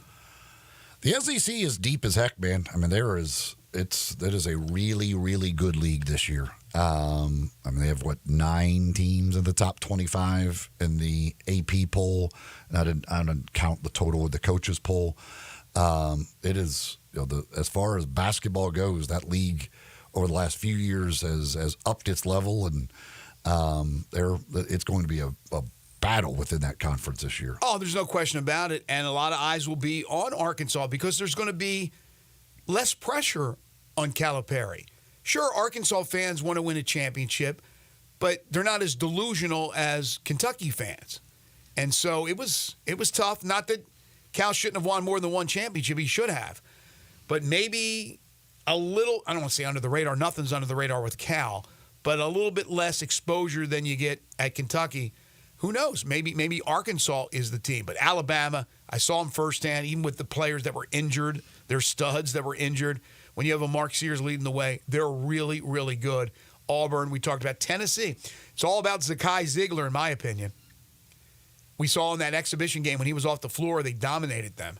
That was Indiana. When he's on the floor, he's tough. Zakai Ziegler is in what? His 6th year? 5th? He's been there forever. So I'm not sure what year this just is. Seems like it anyway. I was surprised when I saw that he was back. So to have that type of leader is big, no question for Barnes. Okay, we'll take a break. When we come back, we'll talk college football again, maybe a little college basketball with Jerry Palm from CBS Sports. You're tuned in to Sports 56 Mornings with Greg and Eli on Real Sports Talk, Sports 56 and 98.5 FM. Join the voice of the Tigers, Dave Woloshin, for Wolo and Friends. Weekday mornings from 10 to 11, here on Sports 56 and 98.5 FM. Hi, I'm Finley Lavin, defender for University of Memphis Women's Soccer. Southern Security offers the latest in technology with our personal teller machines. Our PTMs allow you to speak in real time with a Southern Security team member. The experience and service you trust and know, delivered at your convenience. To locate a PTM near you, visit us online at southernsecurity.org or call 901-452-7900. Southern Security is a proud supporter of the University of Memphis Athletics and 901 Women. Federally insured by NCUA. I'm telling you right now, Mid-South, if you're looking for a new ride, give Bobby J a call today at Dawson Kia on the Pike. He's the man with the plan. 41 MPG, Bobby's got it in new 2024 Kia Forte LXS. $233.86 a month, $34.99 to its signing. 2025 Kia Sportage, $269 a month, $34.99 to its signing. And get holiday ready in 2024 Kia Telluride S. $408.62 a month, $39.99 to its signing, all 24-month lease. Plus, you always get peace of mind with Kia's 10-year, 100,000-mile powertrain limited warranty. Call Bobby J. He's ready to put you in your new Kia today. That's Gossett Kia 1900 Covington Pike or online KiaCovingtonPike.com. If you want it, we got it at Gossett Motor Cars. Monthly $650 acquisition fee, 20 cents excess mileage. Forte RE834 938, MSRP 22615. Telluride RG56 3000, MSRP 40805. Sportage S73 40278, MSRP 29135. Includes all rebates and incentives. Must finance through Hyundai. Excludes tax title and license. See dealer for complete details. Offer valid through 10/31/2024 with approved credit. Dealer stock only. In Jason's Deli, when you're dining in or picking up curbside, you can expect wholesome food and no surprises. Just delicious sandwiches, crisp salads, and quick quality meals made with the freshest ingredients and no artificial trans fats, MSG, high fructose corn syrup, or artificial colors and dyes. Around here, a lot of thought goes into what we put in our food and what we take out of it. Because you're not just taking the bite, you're getting a taste of who we are. New items are constantly being created to expand our menu for all tastes and special diets, vegan and gluten-free options available. Convenience and on-time delivery you can count on. It's just a click away at jasonsdeli.com. So whether you need to feed 5 people or 5,000, the team at Jason's Deli, they have the credentials and the commitment to keep you satisfied. Freshness is nearby. At Jason's Deli, locations at Ridgeway in the Park Place Center, Popper and Highland, Germantown Road in Cordova, and on Goodman Road in Highland Branch. Jason's Deli is wholesome food and no surprises. Don't do it. Don't do what? Don't do another Halloween spot for Central Barbecue. But it's October. Doing a Halloween spot for Central Barbecue is a tradition. But it doesn't make it a good thing. Nothing else happens in October. Baseball? Not if you're a Cardinals fan. What else you got? National Candy Corn Day. No Central Barbecue connection. Fair point. How about Make a Difference Day? That's to encourage people to do something constructive for the world. And going to Central Barbecue isn't? I'm telling you, it's got to be Halloween. There's no other choice, I guess. Hey, Zeke. Yeah? This year, give the kiddies ribs on Halloween. They love that. Seriously, next year, something new. Sports 56 traffic. Good morning. Still some volume coming in from Fayette County into Shelby County, but nothing like it was earlier. We had that crash on 40 westbound at Canada Road. Again, it's moving a little bit better through there. Just be patient. Now it's heavy down through here on 40 westbound at Germantown Parkway, working your way to Sycamore View Road. It's finally picking up in the Midtown area on 240 northbound right at Lamar. Weimer's Jewelry, 7525 Highway 64 is your full-service family-owned jewelry store here in Memphis. I'm Commander Chuck with your on-time traffic.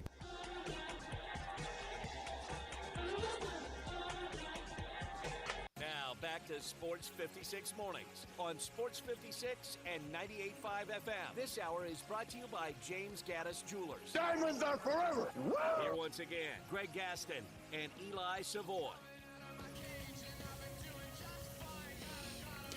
Coming up in hour number 3, DeMichael Cole joins us to talk Grizzlies. Grizzlies back in action tonight as they'll host the Brooklyn Nets. And then at 9:25, we talk Memphis Tigers basketball with Parth Upadhyay from the Daily Memphian. But right now, it's time to talk to Jerry Palm. It's time for Sports 56 Mornings Weekly Chat with Jerry Palm, college football and basketball writer and bracketologist for CBSSports.com. Here are Greg, Eli, and Jerry. He is Jerry Palm, CBS Sports, CBSSports.com. You can follow him on Twitter at JPPalmCBS. He joins us every Wednesday throughout both the college football and college basketball seasons. Good morning, JP. Hey, how's it going? Going well. So next Tuesday, 1 week from yesterday, the first college football playoff standings will be released. There's something else that's going on next Tuesday. I can't put my finger on it, but I know there's something else. NFL trade deadline.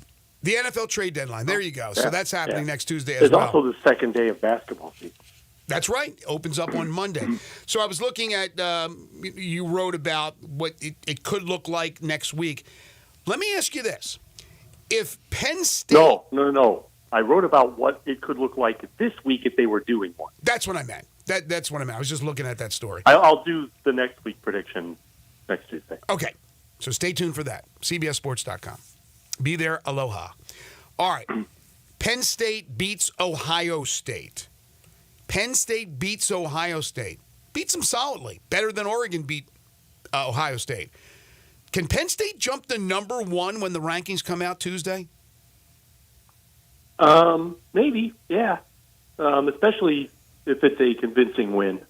I don't think they're going to jump Oregon unless the result is noticeably better. And of course, that was a 1-point game, right? Or 2-point game. 1-point game. One-score game, yeah. So, if they beat them by a field goal, probably not. But if they beat them by 14, that's certainly going to get people's attention. And especially if they're doing it with their backup quarterback, because Drew Aller is questionable game-time decision kind of thing. Kind of guessing he'll play. But why tell Ohio State that?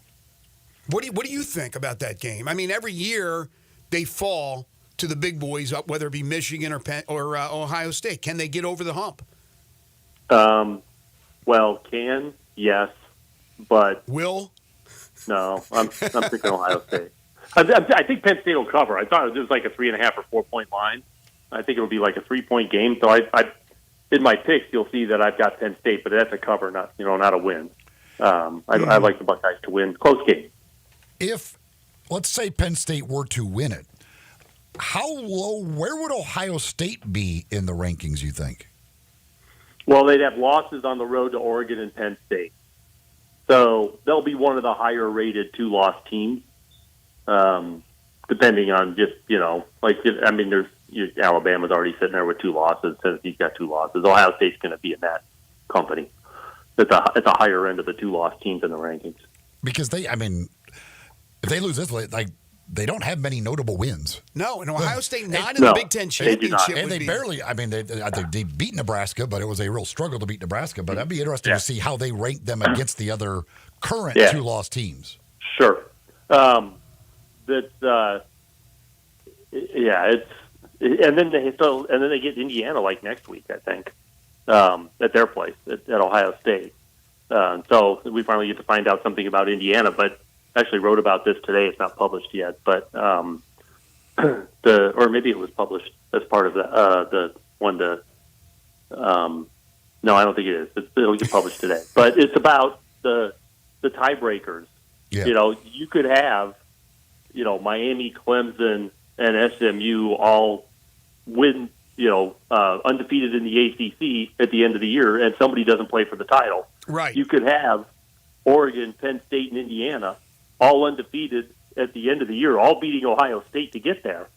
But one of them doesn't get to play for the title.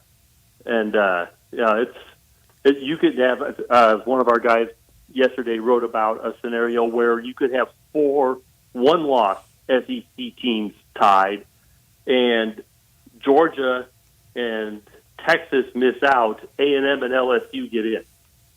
Yeah. I mean, there a lot of people talk about that.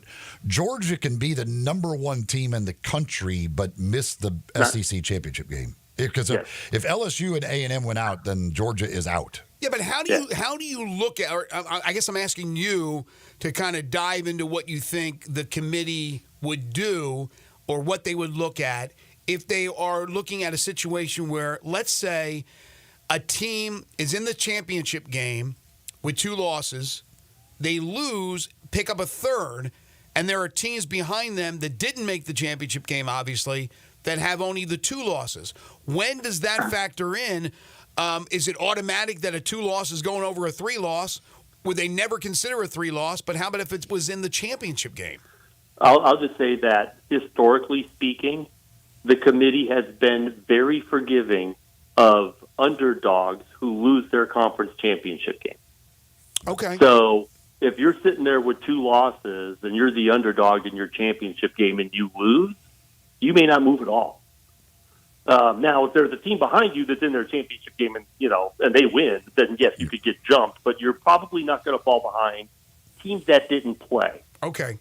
So that's historically what they've done. Now, it's historically is not 100%, but they've generally been very forgiving of underdogs losing their conference championship game. Okay. And historically, we don't know how they treat it in a 12-team playoff because we haven't had that. Well, I don't see why they do it any differently. The rankings are the rankings. You're just going further down the rankings to take playoff teams. Yeah. But I don't see why they would do that any differently. And I agree with that. I agree with that because philosophy. 5 through 12 before didn't really matter, so they have to put a bunch of time into it. Now now it matters right. more. But I do agree, Jerry. Look, you got to the championship game of your conference, and now we know these conferences are bigger. There's more teams. There's more obstacles. You get to that championship game. I don't think you should be penalized. And I'm glad that you said that because I really now, don't know if that the history. favorite loses, that's different, right? Well, how about if the favorite has 1 loss, the underdog has 2 losses, the favorite loses to the underdog, they now have only 2 losses. Fall behind the underdog.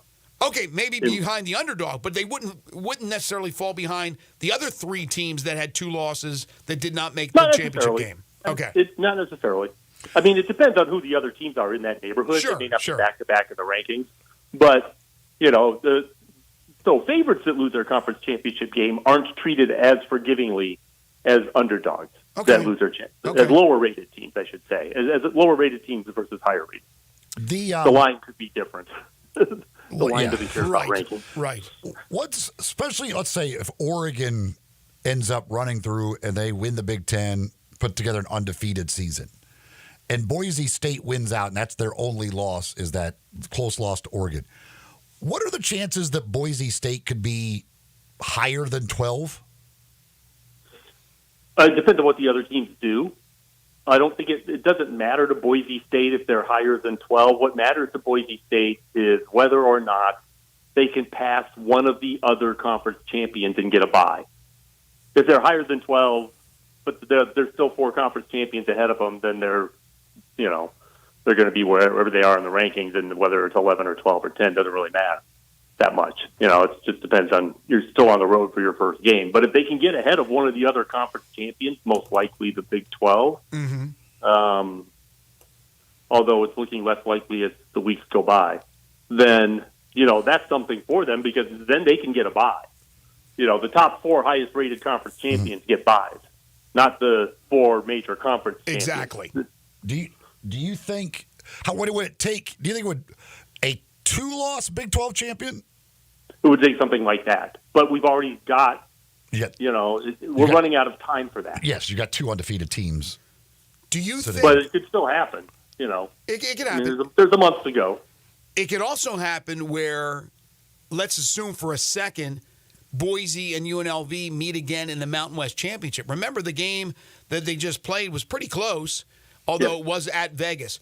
How about if UNLV knocks out Boise State? Obviously, you got to be a conference champion. That takes Boise State out of the mix. Right. UNLV, 2-loss Mountain West champion compared to, let's say, somebody coming out of the American. Again, I don't know the situation, but Army right now is undefeated in conference play. Navy and undefeated overall. Navy's got the 1 loss to Notre Dame, undefeated in conference play. Memphis obviously has the 1 conference loss. Tulane's right there as well. I would think that the American would have a good argument to have that team in the playoff as opposed to UNLV, Mountain West champion, 2 losses. Unless, first of all, Navy beat Memphis. Yes. And if Navy's the champion and they've beaten Army, their only loss is Notre Dame. They beat Memphis, but they have a wretched schedule. It's just horrible. It's going to be even in that scenario, it's going to be comfortably below 100.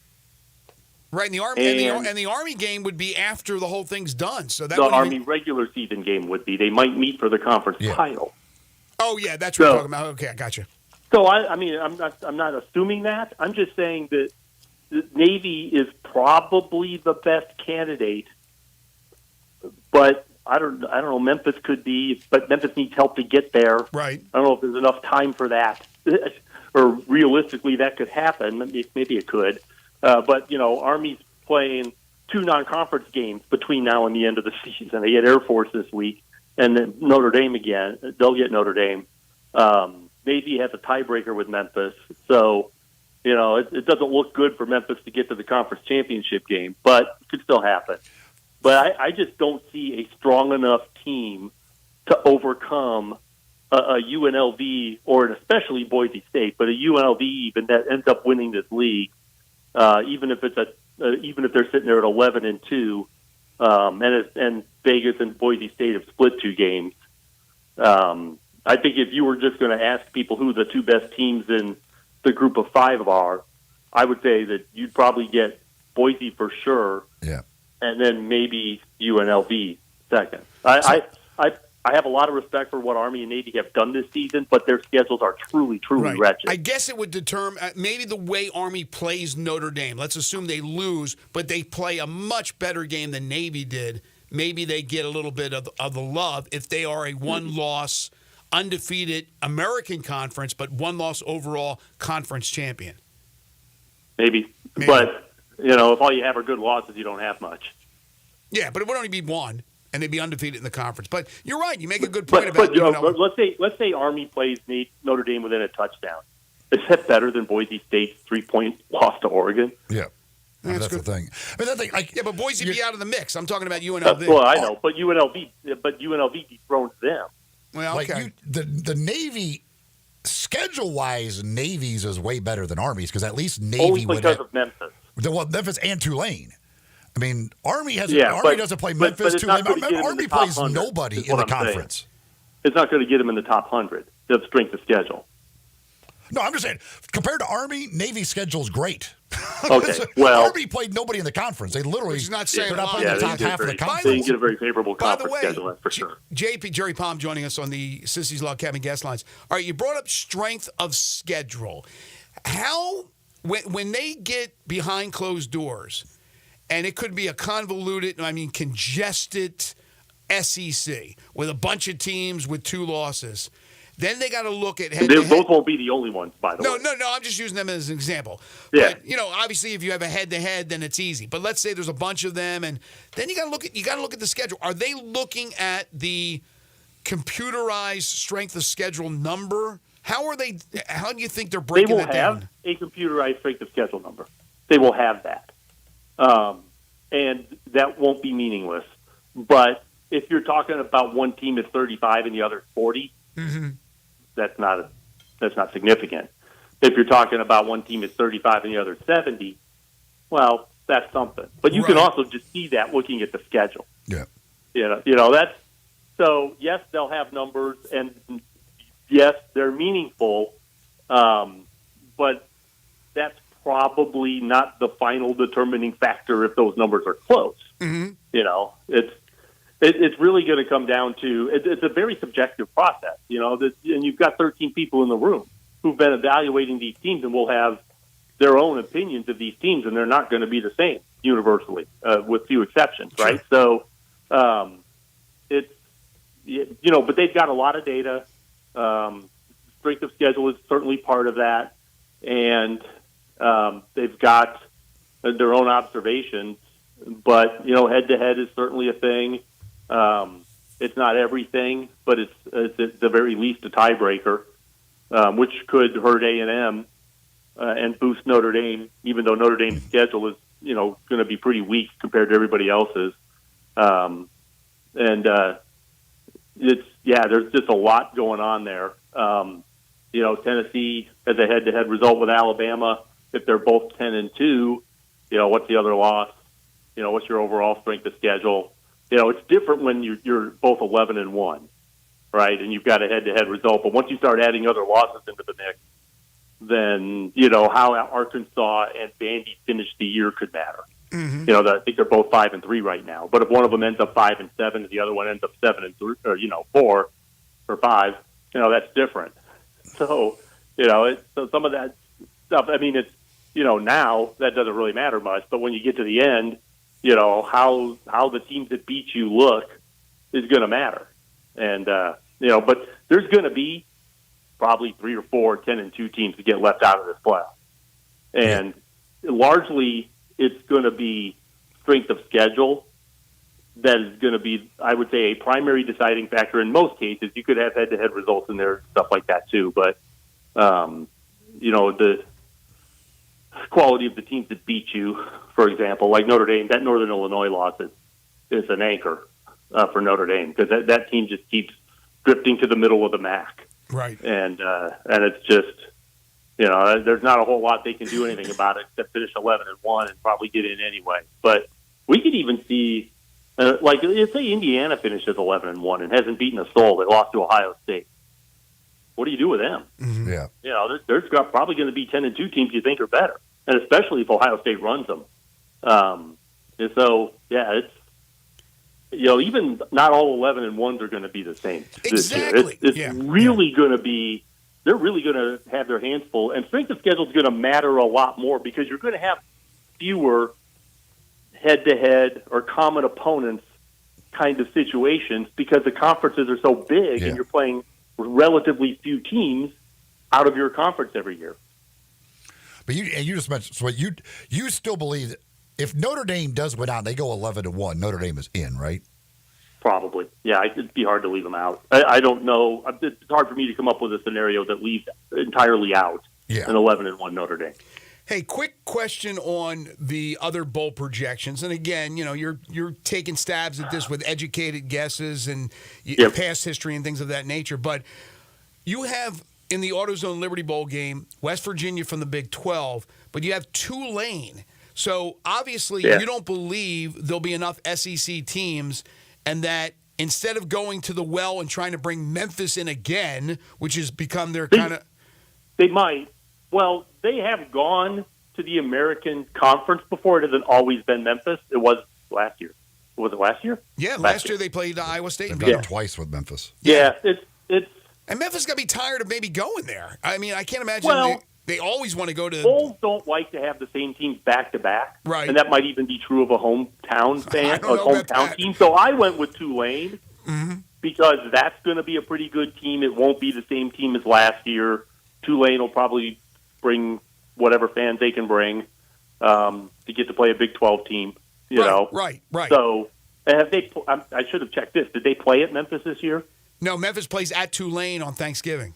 Yeah, so the team hasn't been there yet. But if the fans have already been there, then that's a negative. Yes, but the bottom line is you don't believe the SEC will have enough to provide the AutoZone Liberty Bowl with a team right now. Yeah, well, I'm also got 4 of their teams in the playoffs, so that really cuts down the number of teams, that they can. Sure. They can go down in their bowl system. I think I've got the SEC leaving 3 of their bowls. without a team. Wow. Because they've got like 9 of them outside the playoffs. They've got like 9 other bowls. It's if you put 4 teams in the playoff, then you've got to have a lot of teams available, and it can still happen that the Liberty Bowl gets an SEC team. I'm not predicting it right now. You think they're not going to go in the future do something stupid like put 5 and 7 teams in? I don't think they'll. I think this week I projected 1. Last week I had none, which the last few years I've still had a handful at this time of year. It's taken a lot later in the season to get that sorted out. But this year, last week I didn't have any. This week I think I've got 1 5 and 7 team in. I don't think they'll ever make that the standard. Yeah, that's I mean, they've got a way to get 5 and 7 teams if they need them. I'll be surprised if that ends up becoming the standard. And as this division grows, which it still will, it'll be even less necessary. Okay. Well, next week we'll not only talk, obviously, football, but we'll get some basketball thoughts as well because the season will be underway. It tips off on Monday. JP has you covered. Make sure to read all his great stuff, his bowl projections, his playoff projections, his bracketology for basketball. It's at cbssports.com. Follow him on Twitter at JPPalmCBS and listen to him every single Wednesday during both the college football and basketball seasons, joining us here on Sports 56 Mornings. Thank you, JP. Have a great week. All right, thanks. Take care. I would think, again, just based on their history, I would think if they don't get an SEC team and they're not going to take Memphis because they don't want to do the back-to-back years, I would guess, based on what they've done in the past, they would try for either Army or Navy. Back in the day, it was almost regular that they brought in because of the military Army connection. Just played in here, and Navy's the only other American Conference team they've ever taken other than Memphis. They did it with Navy once, and they just had Army here, 3 years ago? Whatever Army was here. Like, Army and Navy have been a big part of that game. Obviously, it makes sense when you're the Liberty Bowl. So and they're both having great years. Like, I would guess that would be the first, if they were looking, no SEC, not Memphis. My guess is they would look to those 2 first, but I have no idea. Yeah, and I don't know how those teams draw in regular bowl games, Army, Navy, but it's a large fan pool if you think about military and their families and veterans all around the country that may want to go to a game. I mean, so you may be able to get a nice little following because that's the bottom line. It's a business. How many people can they bring in? That's why the de facto move is to go to Memphis. But the Tigers have struggled putting people in the seats right now the way it is, even with a team that's 7-1. Tulane, not far away. I don't know what they would draw. I don't know what they bring on the road. They'd be an interesting team, to say the least. Hopefully it doesn't come to that, and you'll have an SEC team. And they all have fan bases, but what Jerry just said makes a lot of sense. The more that are in the playoff, the less you're going to have that will be able to fulfill all their obligations with bowls. We'll take a timeout, come back, and wrap up Hour 2. This is Sports 56 Mornings with Greg and Eli on Real Sports Talk, Sports 56 and 98.5 FM. Broadcasting from the Family Leisure Studio, we are Sports 56 and 98.5 FM. Simple, smooth, and every sip as easy as the last. Tito's handmade vodka tastes just as good with tap water as it does your favorite mixers. Back in the day, Tito distilled, hand-bottled, taste-tested, sent out to a few friends, then taste-tested again to give you the finest juice around. No frills, no flavors, no fancy labels, just the good stuff, just Tito's. For recipes, videos, and more, visit Tito'sVodka.com. Distilled and bottled in Austin, Texas. 40% alcohol by volume, mainly 80 proof, crafted to be savored responsibly. Home ownership. At Progressive, we know it's part of the American dream. Picture you exploring across a fruited plain and also your new fire pit, which subsequently sets your gazebo ablaze. It's hard-hitting football with an even harder-hitting price estimate from your general contractor. It's a star-spangled bonus. It's also around-the-clock protection to do bundle your home and auto with Progressive, which can help keep the American dream of home ownership alive and kicking.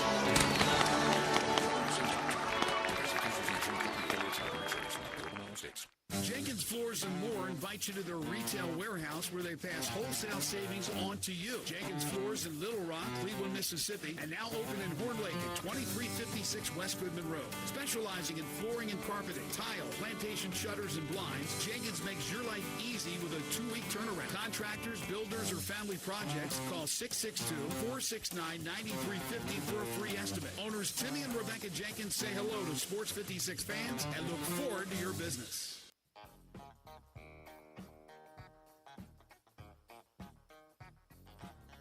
Now back to Sports 56 Mornings on Sports 56 and 98.5 FM. This hour is brought to you by James Gaddis Jewelers. Don't you just love it? Here once again, Greg Gaston and Eli Savoy. I don't know what makes some people do what they do. We were talking earlier about the guy who's trying to grab the ball, dislodge the ball from Mookie Betts, rip off the glove, rip it off his hand, take his wrist with him. I don't know what was going on with that. And then there's the other fan who... You can explain a lot of it with it. He's a alcohol? He's a New Yorker. Alcohol, too. You can explain a lot of things. So they have what I think is just a really cool thing. I mean, during the battle of the game, the importance of the game. And did they do this for every game, the stand up for cancer, the moment of silence? Did they do it for every game? I don't think they do. I don't think they do it every game. I'm not sure how often they do that. I'm not sure either, but they did it last night. Game 4 broadcast on Fox. And so for those of you who don't know, what I'm talking about is everybody in the stadium, fans, umpires, players, coaches, facility people, they hold up a sign and it says, I stand for whoever it may be. And it may be multiple people that have either passed from cancer or battling cancer right now. And so Freddie Freeman stands up, among the crowd and among the players, and his says, I stand up for my mom. And, of course, you could hear a person in the stadium scream, you suck, Freeman, while this is going on. I mean, really? Really? This is a moment of silence for cancer victims.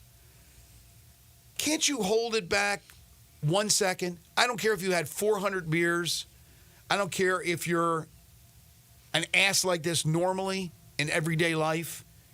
Shut up. I'll go with probably from New York. Hey, it happens. New York explains a lot of things. It happens with a lot of fan bases. It happens a lot more in the Northeast than it does the West or the Midwest. Certainly the Midwest. But there are bad eggs in every basket. But my gosh, I mean, come on, man. That is crazy. All right, so... And plus, I like there was the polite fan who had the sign. What did the sign say? Freddie, would you please stop? Or something like that. That fan, probably not from New York. They were very friendly in their sign of asking Freddie Freeman to quit hitting home runs against them. He did not listen. No. We'll see if he listens tonight. But, I'm going to go on a limb here. It is Garrett Cole, though. Garrett Cole's really good. I was going to say, I would bet that Freddie Freeman is going to get walked in the first inning tonight. But Garrett Cole probably will be willing to challenge Freddie Freeman. Oh, I don't think he's going to get walked. I don't think so. I had a huge... I wouldn't throw him to anything too good to hit. He's kind of locked in. I had a huge parlay last night. I had the Yankees -1.5. It was a good-looking parlay. I felt good about it. And I needed Soto to get an RBI. And I needed him to get a hit, too. And the last inning, it was Gleyber Torres who hit the home run with two guys on right ahead of him in the ninth inning. And who was the guy they threw out there? He was throwing meat up there. Guy at the end of their rotation. I forget his names. They threw that guy out there. And I'm like, oh, man, there's guys on base. All I need is Soto to get a hit, not going to run. And then Torres hits a 3-run home run, so he clears the bases. And then Soto doubles the next batter. And then Judge knocks him in. But, yeah, so I didn't win the parlay, needless to say. However, with the Yankees putting up 11, I forget the tidbit they threw out there yesterday about the most runs the Yankees have scored in a World Series game in a long, long time. Also, what was the stat that you had yesterday? That teams usually in the World Series, when they go up 3-0, they close it out? Yeah, I don't know how this is the first one that's gone to a game 5 in a long time. I don't know how many there have been in there in that interim time. Right, they're not always 3-0, but this is the first time in a long time. I can't remember what year it was that the last time that a 3-0 series actually got to a game 5. I think they said, I don't know if you can find that, Elijah, find that out, but I thought they said 75. I think they said the Cincinnati Reds. So I'm thinking the Big Red Machine was what, right there in the mid-70s? 74, 75, somewhere in that neighborhood? 75, 76? I'm guessing it may have been the Reds. But, yeah, that was, when you said it yesterday, I was a little surprised by that. So usually teams, I don't want to say they give up or wave the white flag, but they're down 3-0. It's just that the team that's up 3-0, they step on the gas and put you out of your misery. But last night, after Freeman homers, you think it's going to be the same thing, right? And then Volpe, who made the base-running blunder when he should have scored on that ball that was hit off the wall by, was it Trevino? Who was their catcher? Hit the double. Wells. Well, I'm sorry, Wells, who later homered. Wells hits that, and he should have scored. Anyway, you see those situations like that, you think, oh, it's over. The Yankees are making mistakes. They're making running blunders. Freeman hits another home run. They got the early lead. And then Volpe makes up for it when he hits that grand slam. And once that happened, you felt good. Now, the Dodgers cut it to 5-4. But the Yankees were able to put up 11 runs. So maybe there's something that has sparked them for Game 5. And again, you got Garrett Cole going.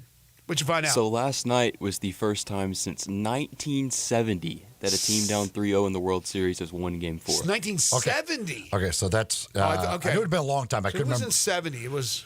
So yeah, and there have been, let's see, 2012, 2007, 2005, 2004, 99, 98, 90, 89. So there have been a decent amount of sweeps in there. It was the Reds. It was the Reds and the Orioles in 70.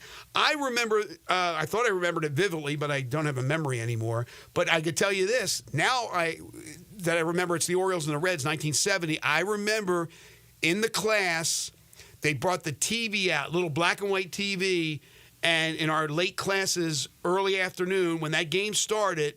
Because we got out at like 3:15, we started to watch the World Series, whatever game that was. I remember that vividly. That was 54 years ago. That's when they played those damn afternoon games, which were great. So there were 9 sweeps since then. So there have been 9 times that it had not happened since the last time it did happen. Wow. So do you predict they'll go back to L.A. or not for Game 6? L.A.'s going back no matter what. I really don't know. I mean, I think the Yankees, Garrett Cole's the better pitcher, but he was great in Game 1, and they still lost because their bullpen blew that one. Right. They had to lose. They ended up using Weaver for a long time last night, so I would assume that Weaver's probably not available tonight. So, we'll see what that Yankees bullpen looks like after Cole leaves the game. Do you know what the odds are for tonight? Yankees are a favorite. I think the minus 150 or something like that favorite. Andy Fletcher, the product of Olive Branch, Harding High School, he'll be down the left field line tonight for umpiring duties in game number 5. One of the things that drives me crazy in postseason baseball is the down the line umpire. I don't get why they stand where they stand. They stand like 20 feet behind the base umpire. Like, I don't know what you're doing there. If you're going to have the base umpire, or the umpires down the line, why don't they stand at the wall? The only thing they're there for is to determine really like a home run, fair or foul, or like fan interference down the line. Right. What are you doing 20 feet behind the base umpire? You're serving no purpose. He's got that. He can see 20 feet. You should be staying there. They literally should stay there with their back against the wall right underneath the foul post. That's the only place that would make them worthwhile. Well, he'd be in the way. They can move. They have the ability. They're in the field. How's that different than standing on the foul line? They don't want somebody because in foul line, he's in foul territory. You want him in that tiny little corner right there, and the left fielder's running right at him, or the right fielder's running at him hard for a ball. He can move. Yeah, but they move right now when the ball's hit right at him. They they straddle the line right now. Yeah, but looking up is a lot harder than it would be. You know where I'd put him? I'd put him almost where the ball kid is, or the ball girl is, right there. Down the line. Then as that ball is hit, they look up and they follow the ball, and they got a better angle to watch where it goes as opposed to looking straight up from the left field wall or the right field wall. Then why does the referees in football stand right behind the which right is a problem? No, it's not, because you can see right up and you can see where the ball goes. There was still controversy on whether or not Vandenberg's kick was good. But you should trust the guy standing right below the goalpost. Yeah, well, sometimes those guys are 70 with glasses, and I don't trust them. I do trust Corky's. Corky's Ribs and Barbecue. They've been serving up delicious slow smoke barbecue for nearly 4 decades. You can dine in at any of their 4 establishments. You can carry out, no contact delivery, go through their drive-through, or have any of the delivery services. Bring that great food to your home or your office. They will cater any event you got coming up. Starts you out as low as $8.99 per person. Nothing is too large for them to cater. Of course, if you're thinking football, you're thinking tailgating, why not think Corky's, right? It makes a lot of sense. That delicious barbecue, the ribs, the pulled pork, the barbecue nachos, start you out with a cheese and sausage plate. They also have other great options like their award-winning catfish plate, tamales, burgers, amazing desserts as well. Poplar Avenue in Memphis, Poplar Avenue in Collierville, Germantown Parkway in Cordova, and Goodman Road in Olive Branch. And reserve their private party room at either the Cordova or the Olive Branch location. Maybe a little Christmas get-together, a little work party, maybe an anniversary or a birthday. Reserve their private party room in Cordova or in Olive Branch. Just give them a call today. Corky's Ribs and Barbecue, open for lunch and dinner 7 days a week. Hour 3 on the way. We open up talking Grizzlies with DeMichael Cole. You're tuned in to Sports 56 Mornings with Greg and Eli on Real Sports Talk, Sports 56 and 98.5 FM.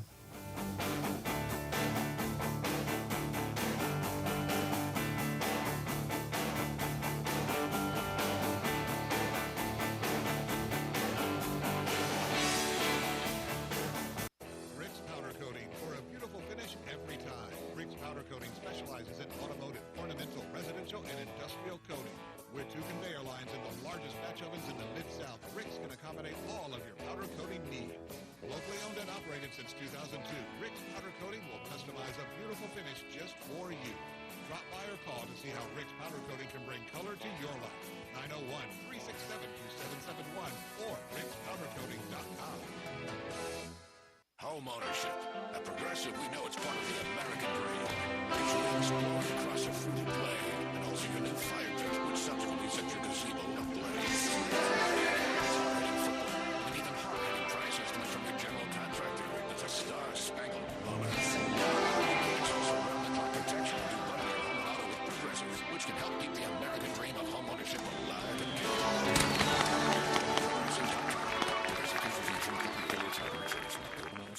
You or someone you know or care about has dealt with a difficult divorce. When facing divorce, you need the attorneys at Rice Law.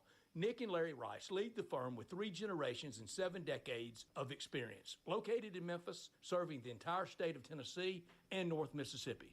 Rice Law is who you need to call. Simple or difficult divorce, they know how to handle it. Call Rice Law at 901-526-6701, or for more information, visit them at aboutdivorce.com. That's aboutdivorce.com.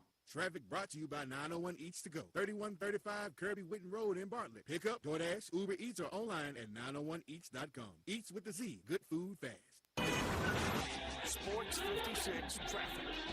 Good morning. Still some volume over here on 40 westbound as you travel between Germantown Parkway and Sycamore View Road. It remains busy up through the Midtown area. Right on schedule, actually, on 240 north up by Lamar as you continue up 55 from South Haven into South Memphis right now. On 55 over here at Brooks and Elvis Presley.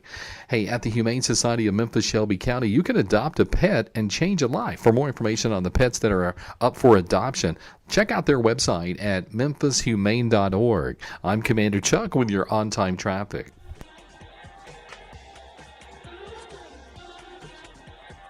Broadcasting from the Family Leisure Studios. We are Sports 56, WHBQ Memphis, and W253DF Memphis.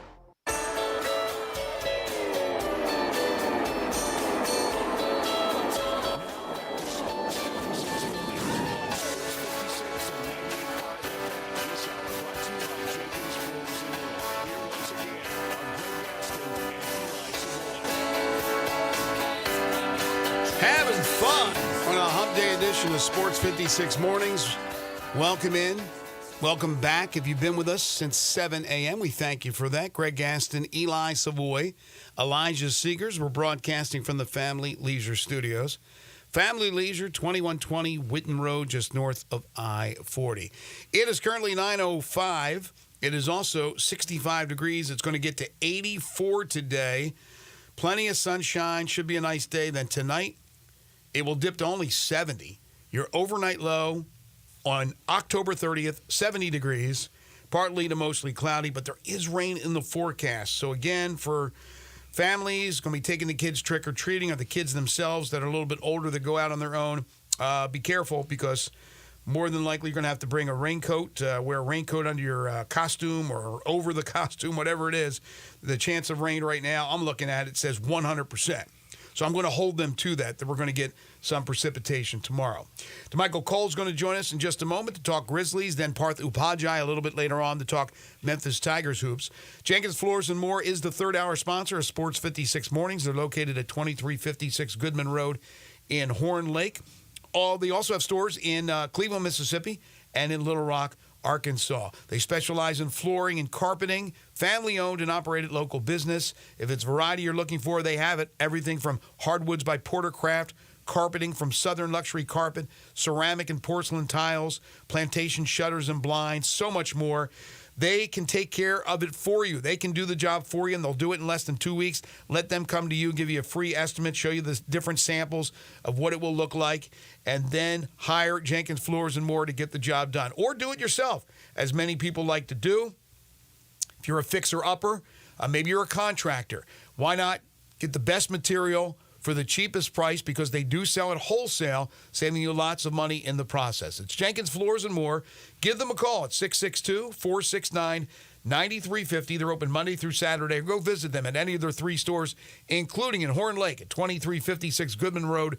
Jenkins Floors and More for all your flooring and carpeting needs. Time now to talk some Grizzlies with DeMichael Cole.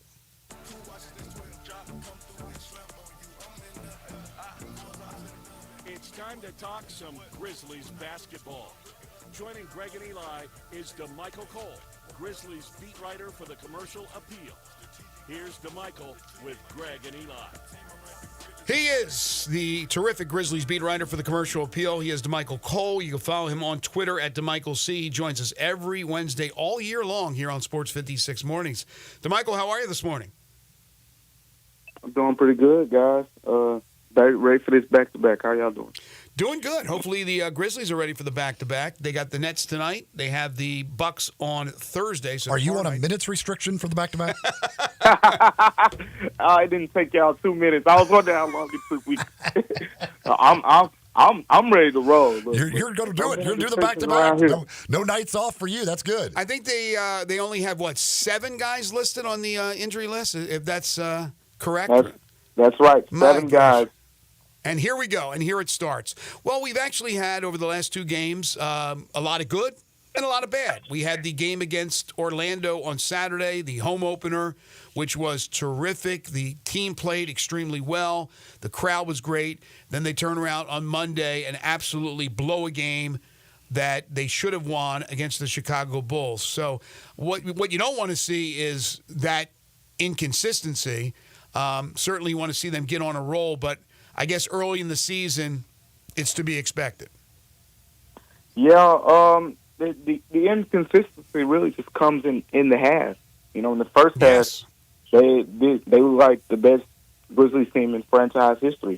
No joke. And then in the second half, they looked like last season or even worse. It's completely drastically different. First quarter, point differential. They're number 2 in the NBA. Second quarter, they're second. And then in the third quarter, they're 30th, which is last in the NBA in point differential. And then in the fourth quarter, they're 27th, which isn't much better. So they got to fix the second half thing. First half, they look really good. Why do you think it is that way? You know, the scary part about it is when I ask them, can they? And it's still early in the season. You know, maybe they need a couple more weeks or so. But when I ask them to pinpoint it, or can you zero it in on something, no one really has a really direct answer. You know, you hear some of the generic, we just got to play with the same intensity, execute to the same level. Like, yeah, but it's got to be something else. And I don't know. I mean, the only thing that I could draw it to is the fact that, you know, they're playing with so much pace, right? And naturally it wears you down, like they're wearing themselves down. In the first half, they come out, they're playing really fast. In the second half, guys get tired. The defensive, intensity kind of falls off a little bit, and that's what happens. The defense has fallen off in the second half in all these games pretty much. But maybe that's my guess at what it is. But then when I say that, the Grizzlies are third in the NBA right now in possessions per game. You know who's number one? The Chicago Bulls. So look at that last game. You come out, guns blazing in the first half, and then the second half, Chicago kind of runs away. So if that is the case, if the Grizzlies are, tired, Chicago surely wasn't, and they're number one. The Grizzlies are third, by the way, in possessions per game. Well, and we had somebody text yesterday about that, and I can even buy a little bit of that for maybe the fourth quarter, but that don't make the third quarter. You're not tired. You've just had the halftime break. Like, I don't understand the third quarter issues, and the third quarter was a problem last year too. Like, this isn't the third quarter thing isn't a new thing.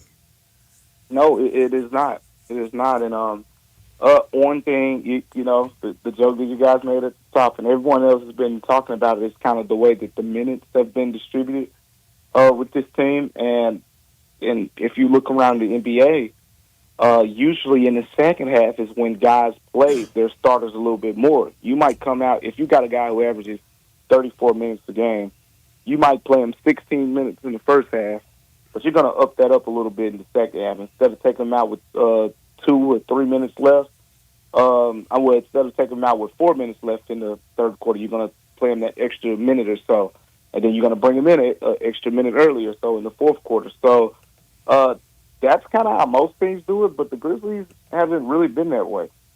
Well, look, athletes, coaches as well, are usually creatures of habit, but sometimes you have to change. If they're coming out to start the third quarter with the same lineup that they started the game, which they do, then it has to be something that's going on at halftime. Change whatever you do at halftime. I mean, if they're sitting around till this amount of time's left on the clock, then change it up. Or if they don't eat something, they'll put something in your stomach. They got to do something at halftime. I don't think it's a motivational speech that's needed by the coach. And these guys are pros, okay?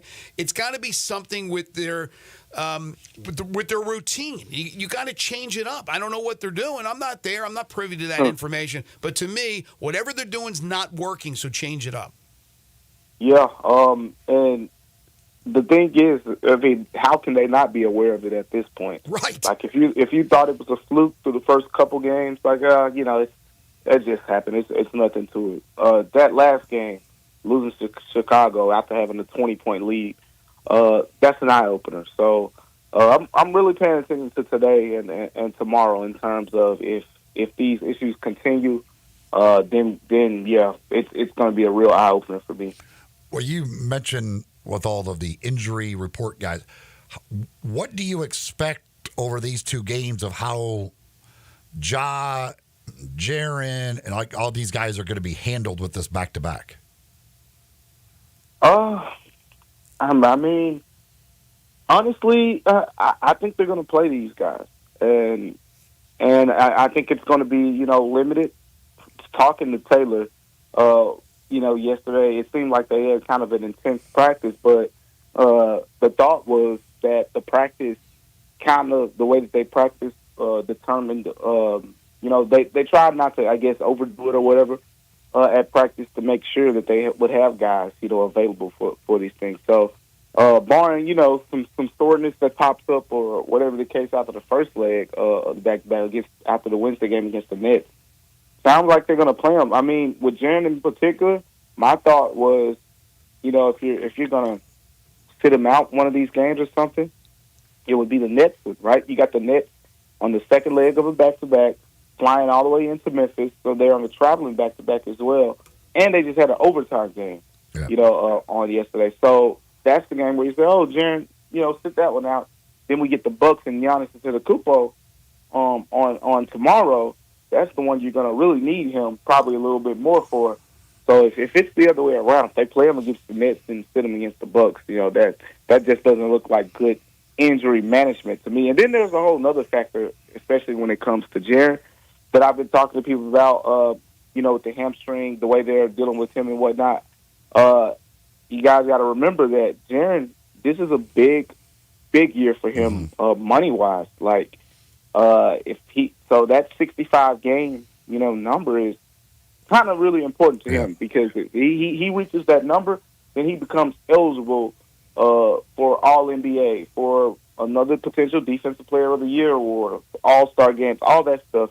And if he wins Defensive Player of the Year and makes All NBA, he's eligible for over a $300 million extension. If he doesn't get that, then the number's significantly lower. I think 3 to 4 years and close to $200 million. So it's a big year for him. So the injury management, I think, will be kind of a factor there. Well, who makes the ultimate call? When a player, does the player say, I'm good, I'm ready to go, or does the team say, no, we're not going to play you, we don't think you're ready to go? Isn't it with the player? I know it's, the big stars, it certainly is. LeBron James isn't going to be told he's sitting, he's going to tell them. I mean, what's the case with a Jackson who, let's say he wants to play because he wants to get the max money?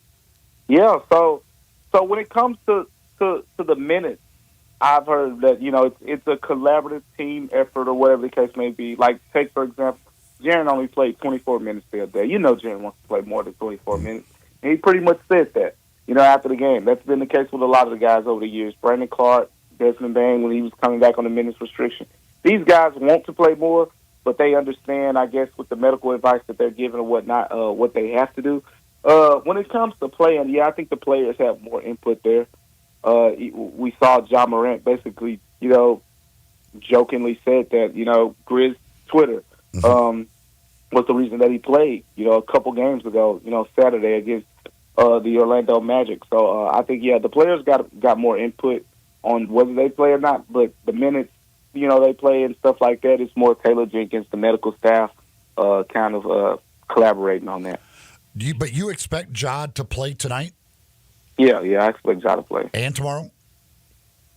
I expect him to play. Now, we'll see. But I think he'll play. I mean, I'm looking at these guys in the media view and portion of practice. They look good. Even Zach Edey is listed as questionable, and I watched Zach Edey yesterday. I mean, he was going through some pretty intense stuff. Like, so if he doesn't play, it'll kind of surprise me. I'll ask you this. With the, now we see that they go out, they sign Huff to the regular NBA contract. He's been absolutely fantastic so far this year. Where does Brandon Clark fit in for this team now? Yeah, I mean, he's more expendable. And it's the reality of it, because at the end of the day, Huff has to, kind of sustain this the way he's played. Teams are going to get the booking eventually, and they're going to say, hey, take away the three-pointer, make him drive to the basket, which he hasn't done a lot of. We have not seen him put the ball on the floor a lot, drive to the basket, get to the cup. A lot of it has just been scoring while he's already at the rim and shooting three-pointers. And he's really good at those things. That's why he got that contract. But the book's going to get out on him a little bit more in the NBA at least. And we'll see, how he adjusts, how the Grizzlies adjust. But he's a great fit. I mean, when the Grizzlies got him, I was like, man, they need more shooting bigs. And it's funny because we've seen the Grizzlies emphasize shooting with their bigs, but the identity of what the team wants has not matched the personnel. Remember? They were trying to make Steven Adams shoot more three-pointers. Xavier Tillman, Brandon Clark, and none of those guys were Jay Huff from Beyond the Arc. But now you have a guy who actually matches what you want to do, so he's a fit. He fits there. With Brandon Clark, I was talking to him about this. Just me and him were chatting, and he basically, his point of view is a little bit different. He's adjusted to the new offense and whatnot. But at the same time, he said I've notoriously been, like a slow starter at the beginning of the season. So, and I looked it up, and there's kind of some validity to that. Not to this level, but there's some validity to him being, a slow starter, at the beginning of the season. So we'll see kind of how he continues to progress. But even looking at the minutes distribution now, like you're seeing Jay Huff get more minutes than him. And at some point, Brandon Clark, he's making a lot of money. He's going to have to be that guy who they're paying to be one of the top scorers off the bench. Well, he's averaging the fewest minutes other than Yuki. He's the last guy of the actual rotation at this point. Got to produce when you get in there. Big surprise for me, man. I thought he would be the leading scorer pretty much from that second unit, and that's just not the case. When may we see Luke Kennard? I think next week is when we'll see him. He was a full participant in practice on yesterday. So I know some people will say, Michael, how was he a full participant in practice and he's not ready to play? But you've been following the Grizzlies long enough, as we've been talking about, that's just one of the final steps that you cross off before returning to play. So now that he's a full participant in practice, now you'll have the ramp-up. And it's a foot injury with him, by the way. So, they're going to have to make sure, everything's right. So I think my guess is the Lakers game next week is potentially when we could see him. Nobody does it better than the Grizzlies with the injury reports, it just seems so crazy sometimes. Like you said, here's Edey's questionable. I see this yesterday. I go, ooh, maybe Jay Huff will get his first start. And then you go, Edey's running around like nothing's going on, full participant, but he's questionable for the game. So I guess they got to throw names on there. They got to scare people a little bit. 7 names on that injury list. But tonight it's the Nets. Tomorrow night it's the Bucks, and hopefully at least a win, if not a sweep for the Grizzlies. I had them 4-2 through their first 6. Probably would have hit that number if they hadn't blown that game against Chicago. But it is what it is. DeMichael Cole will have you covered. All things Grizzlies at the Commercial Appeal. Make sure to follow him on Twitter at DeMichaelC. And you can listen to him every Wednesday talking with us right here on Sports 56 Mornings. Thank you, DeMichael. Take care, guys. Appreciate you. You too. Yep. Edey, full participant. He's questionable. You're a full participant unless that came after, because he's got right calf tightness. You're not running around with a tight calf if you're not healthy, right? You're going to be, if you're playing and you're full participant, you got tightness of a calf, you're probably not going to be able to run around like that. I guess maybe I should ask it. What do you think we get the Zaire Williams tribute video? Oh, of course. No, I'm kidding. No way. Zaire Williams had a good game last night, did he not? I don't know what he did last night. I'm just wondering, without Claxton playing tonight, I don't know who will be starting at center. Like, I don't this would be interesting. Edey might have a huge advantage on the offensive end, but it might be another one where he's just, because he has to chase somebody around the perimeter. I don't even know who their center will be.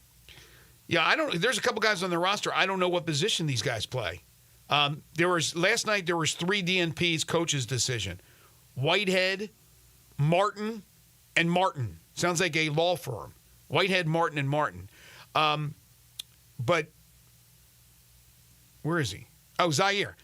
Zaire played 22 minutes, had 18 points, hit 7 of 8 from the field, 4 of 5 from 3, added 3 rebounds and 4 assists. He had a really good game last night. So I don't know. I don't know who will play at that position. I'm guessing tonight for the Nets. Maybe Noah Clowney will be the starting center. That's the guy I was staring at right there. Now, he started yesterday alongside. No, he did not. Claxton came off the bench yesterday. Yeah. Did Clowney start? Clowney started. So I guess it will be Clowney. Yeah, it's going to be Clowney. You're right. And Claxton came off the bench. Claxton played 26 minutes, was 8 of 9 from the field, and had 12 rebounds, 16 and 12 in 26. Yeah, because Claxton is on apparently a severe minutes restriction. Okay. All right. When we come back, we turn our attention to Memphis Tigers basketball. We'll be joined by Parthu Pajai. This is Sports 56 Mornings with Greg and Eli on Real Sports Talk, Sports 56 and 98.5 FM. Broadcasting from the Family Leisure Studio, we are Sports 56 and 98.5 FM. Hi, friends. Bill Russell at Russell Brothers Fine Jewelers. And for 39 years, we've been the personal jewelers for thousands of Memphians and Mid-Southerners. For a very long time, we've been offering the finest and beautiful jewelry to help our customers celebrate those very special occasions and let their loved ones know just how treasured they are. Diamonds and the finest gemstones are our specialty. Set in whatever she wants, a ring or a pendant, a pair of earrings or a bracelet. We search the world's jewelry markets looking for pieces that are not only exquisite and beautiful, but also unique and eye-catching. We can help you make her smile in a way that neither one of you will ever forget. Come see us at Russell Brothers. Let us put our many years of experience to work for you. Let us help you say I love you in the best way you can imagine. 5 decades providing beauty, value, quality, and service. Russell Brothers Fine Jewelers, 4646 Power at Perkins.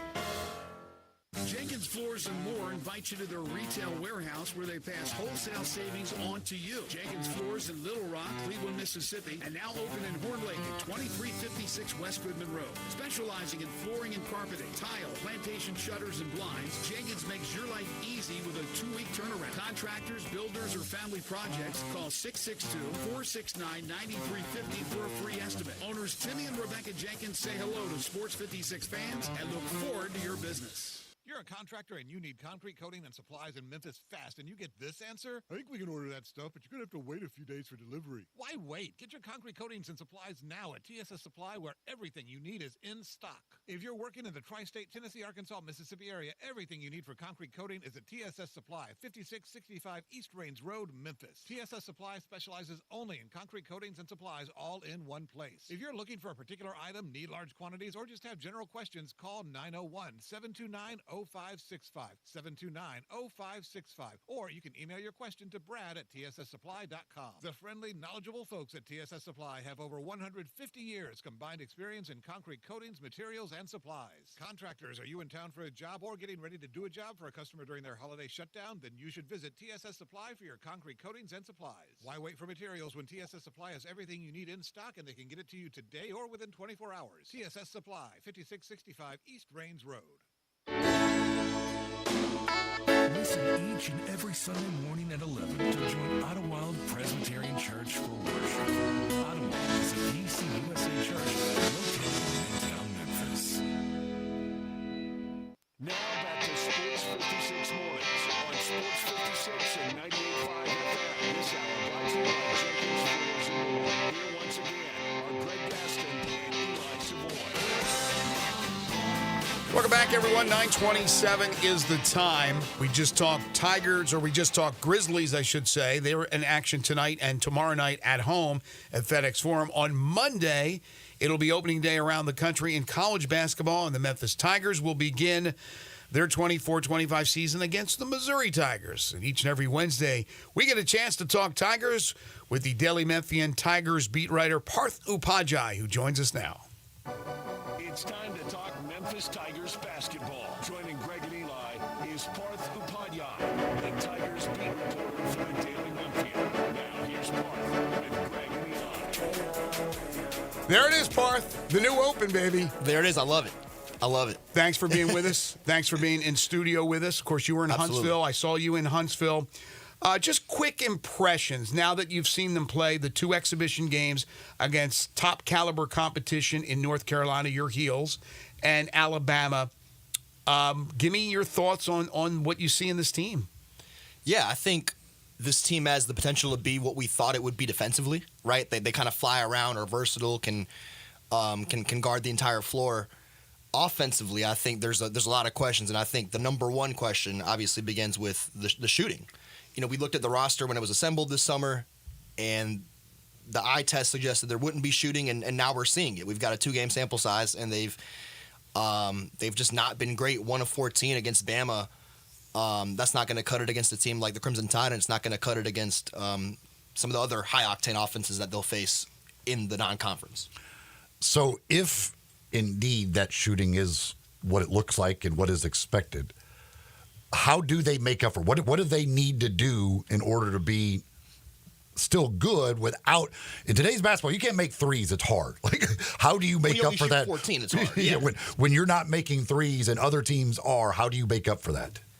I think you do what Memphis did at times in the second half and late in the first half as well against Bama, which was kind of junk up the game, right? Like kind of get in their grill, turn the ball over and run out in transition, and just make teams uncomfortable and kind of play that style of basketball. If you're going to get into an offensive fight with a team like Bama, you're probably not going to win because Memphis simply does not have the weapons outside of Kobe Rogers and PJ Carter, who both haven't been hitting shots either. And you're going to have to be a great rebounding team. Absolutely. Because you're going to you'll need extra possessions. You're going to have to have extra possessions to make up if you can't make threes. So they need to be a great rebounding team on both ends. And we saw flashes of that in the second half. You know, they doubled up Bama in rebounds, 28-14 in the second half. Obviously, Nate Oates seemed to take his foot off the gas a little bit after halftime, after Bama was up 20. But yeah, certainly they've got to crash that offensive glass, and you can't have what happened in the first 8-9 minutes against Bama happen against other teams, which was they just kind of got punched on, right? Like Bama was getting not only a bunch of shots up, but they were getting their own misses back too on the offensive end. Yeah, to your point, I think you got to score in transition by turning teams over. That will limit their possessions, the opponent's possession, and that's where you can make up some of those points. But I am certainly concerned. Now, Penny said afterwards, we're a better shooting team than this. But I am very concerned with their ability to knock down outside shots. I can see in a half-court offense, they go inside to Danger, see what he can do, and then he kicks it out. Obviously, penetration from both Hunter and Haggerty. But they're better in full-court transition than they are in half-court. But with that said, in a half-court set, let's say they're going up against a good postman and he's keeping Danger or Cisse in check. Rogers has a lot of pressure to knock down those threes because Hunter and Haggerty are not really... They don't have a track record. Three-point shooters. No, at all. So if you really pay attention defensively to Rogers... And Carter when he's on the floor. And when Carter's on... Yeah. You would think that they would play them together, and there's a couple of options there, but... I think you could double down on Rogers at times if you can stop that dribble drive penetration. I don't know where the Memphis points are coming from. Yeah, certainly not from the outside, right? Rogers went 2 of 11 in the first game from 3 and then hit one late but just went 1 of 4 against Bama. And that was Memphis' only 3. The one Kobe Rogers hit with 13 minutes left in the game. They were outscored by what, 30 or 33 points at the 3? Memphis went 1 of 14, and Bama went 12 of 31. So what is that? 33 points. 33 points. You're not even coming close to winning. It's nuts. Well, the point, Haggerty doesn't need to hit threes to score. Right. No, obviously not. Haggerty can get you points. He's just not going to hit threes. Man, the way he gets to the free throw line is just as advertised. We saw the stat. We heard the stat. I think second best at getting to the charity stripe, aside from Zach Edey last year, and you saw it against Bama, 14 of 18 from the line. Just able to either get to the rim and get a bucket there or make the defender foul. He's the right guy, him and Hunter, to get to the free throw line, although Hunter missed a few. The bigs I was worried about in that first half because they were throwing up bricks. It's like they never shot free throws in their life. But in the second half, I think they did a better job. What did Danger end up free throw-wise in the second half? Because he's going to shoot a lot of free throws. Yeah, not sure about second half, but he was 4 of 9. I think he had at least 3 of those misses in the first half, if I'm recalling correctly. No question about it. All right, we saw... I'm going to tell you this. Danger and Cisse ain't going to make you many free throws. No, that's... There's going to be a really bad percentage between the two of them. But I was impressed with Musa, man. Like, he's an eraser. He's an absolute eraser. Yeah, so I want to ask you about Musa. But Eli is saying what I said while I was there to the people I was with. I go, if it comes down to they just keep hacking the bigs, they're going to lose it at the free throw line. The guy that has to get there is obviously Haggerty. But Cisse, it's amazing for a guy in that shape. I mean, he's chiseled, but he gets exhausted really, really quick. There was several times because I was sitting right next to the bench. It was his first game back. I mean, there's something... Right, but he's been practicing too, right? Well, Penny said he's been in and out of practice with a groin injury. Okay, but he wasn't eating bonbons on the couch with me. You would hope not. Okay, so, I mean, and you see what he looks like, but he was asking to come out and but when he's in there, he's flying around. He's a really special defensive player. Man, that first block that he had in the late in the first half, sensational. I forgot who he swatted away, but I think it might have been Mark Sears or somebody, blocks the shot, and if falls Hurst to the gets ground the dunk, and is the guy the first guy back for Memphis. Yeah, getting now the I'd be dunk. tired too if I did that. Yeah. But you can't expect a lot of scoring from him except for maybe dunks and tip-ins and things like that. But again, defensively, I think you're right. I think that's where they're going to hang their hat on, and that goes back to the philosophy of Penny when he took over this program. Correct. That he said defense first, and we didn't see any defense last year. No. So you're hoping for the most part, and you're hoping last year's an anomaly.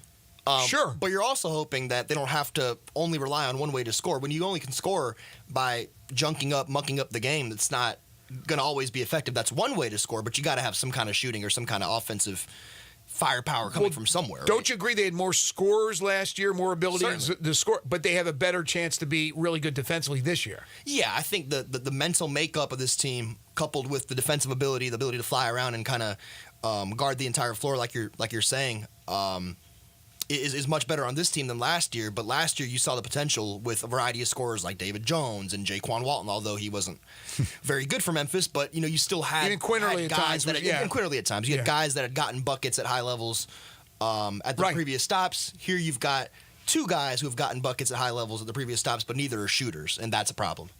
If Colby Rogers ends up being a bad shooter this year, I hope they never get another transfer from Wichita State and bill him as a shooter. Yeah, that's true. Danger second half looked fabulous. If we see that Dane Danger for 32 minutes a game or whatever he plays, assuming he doesn't get into foul trouble, that's a dangerous Dane Danger who didn't play as much last year at Illinois, but did 2 years ago. Dangerous Dane Danger, I like that. Huh? How about that? It's good stuff. Yeah, no, it's tough though because and I hate to keep comparing it back to Jordan Brown because it's not, we're not there. It's not even a close comparison right now. But in the sense of having to be intentional and feed Danger the ball, I think there is something to be said there about the similarities of how you get those guys involved. You would hope that Memphis continues to get him involved as they did in the second half. See, what I would do with Danger is, if I was in marketing, every time he made a big dunk or something like that, I would play Kenny Loggins' Danger Zone. There you go. That's what I would do. And you know the players, they know that song, man, like the back of their hand. So that's what I would do for Dane Danger. I hope they've all seen Top Gun, for goodness sake. Right. That's what I'm saying. They know that song. The student, there should be like a part of the student section that is the Danger Zone. Yeah, I mean, like a hazard marketing. sign, like holding up Anybody hazard at signs. Memphis, Yeah. if you're listening, come on. That's an NIL opportunity, man. Put it on a T-shirt. Haggerty, I assume, what do you think Haggerty averages on this team? I would say he's the leading scorer, right? He's like your bucket getter, probably somewhere around 18 to 20. Yes. Yeah. Yes. Or you would hope if you're Memphis. I mean. To me, I think you got to get him the ball and just at times just get the hell out of the way. Like, dude, score. And I think that's concerning, right? Like in a 2-game sample size, especially against Alabama, we saw that Memphis's best offense. Might be, like you just said, here, PJ, here's the ball. Everybody get the heck out of the way. It's kind of like the Jeremiah Martin team from a few years ago. Like, we don't, just like, I don't know, just do something. Even at times 2 years ago with Kendrick Davis. I mean, DeAndre was fantastic, was playing like an All-American towards the latter half of the season, but at times when he couldn't get it going, it was the Kendrick Davis show. It was, here's Katie, here's the ball, everybody move. I know there's a lot of factors that play into this, but in a perfect world for the Tigers to have success, and a high amount of success, we just talked about it. Haggerty's got to be around, I would say, 18 points a game. 18 to 20, yeah. How would you break down the rest? I mean, I'm thinking Danger's got to be about a 12 to 14, 8-9 rebounds. Absolutely. Hunter's got to have 8 assists a game, right? And what about him scoring? I think Hunter's got to be your second best scorer, right? I mean, I don't know if he is that. I don't know if you can rely on ability? Danger on a game-to-game basis just because of the position he plays, right? I don't know. It's nothing against Dane Danger, but it's just kind of. I think, to me, if they're really successful, I would be with you. I would guess that Hunter ends up being the consistent second scorer. There will be games where Danger has his nights and 100%. he's got a good matchup or whatever, but consistently probably more Hunter is the number 2 guy. Yeah, that's your big 3. It's PJ Haggerty at the top, and then I think Tyrese Hunter and Dane Danger will alternate. Like to me, if they're going to have the ultimate size like winning the conference, then Haggerty's probably your conference player of the year. Oh, he's got to be that level good. I would think so because Rogers chips in with 2-3 made 2 or 3 per game made threes. Even though we haven't seen it yet, but that's what he was brought in for, right? Absolutely. You're not getting the scoring, and I mean like you're getting once in a while you're getting a bucket, but you're not getting the consistent double-digit scoring from Jourdain, from Cisse, from Tyreek Smith. You're not getting that, and then off the bench, Carter has to be good. Jared Harris, the freshman, may be more important than what we thought. And then just his lack of depth, yeah. And then Okogie, he can get those transition buckets. He can get 6-8 a game, add 4 or 5 assists coming off the bench. I like him a lot better than the Jalen Young experiment last year as the backup point guard. Similar idea, but Okogie's just a little bit of a better player, right? Similar idea. Yeah. But they're not as deep. They don't have to be as long as they don't have 1 injuries and 2 foul problems. Fouls were not an issue. Asking for a lot, though. No injuries, no foul problems. I know. All season, no drama, because nothing. I don't think there's a lot of. I don't think there's a lot of wiggle room. No, they've got really 10 good. available players. We asked Penny about. I'm going to butcher his name again, and I'm so sorry. Buna Kibe. Akibi. Yeah. Say that one more time. Buna Kibe. Yeah. Yeah, so Penny said that he is not available right now because he's dealing with some academic eligibility stuff. So you've got 11 scholarship players. 1's not available. You only got 10. An injury happens, somebody departs the team, or whatever. There goes the depth. There goes the depth. Now, can you play games where it's unlimited fouls? Can Penny get that changed for every game? Can we do that? Yeah, that'd be something. But the thing is, though, again, you don't want to lose the game, but you can play with 7 guys in college basketball. You can, as long as easily. they're producing, right? You're playing every 3rd or 4th day. It's not like you're playing back-to-backs and all this stuff. There's no question you're playing 2 games a week. No question you can do that. when guys aren't hitting shots, though. Yeah, Penny's notorious for going deep. Penny's notorious for going deep on his roster, but he's not as deep this year. So.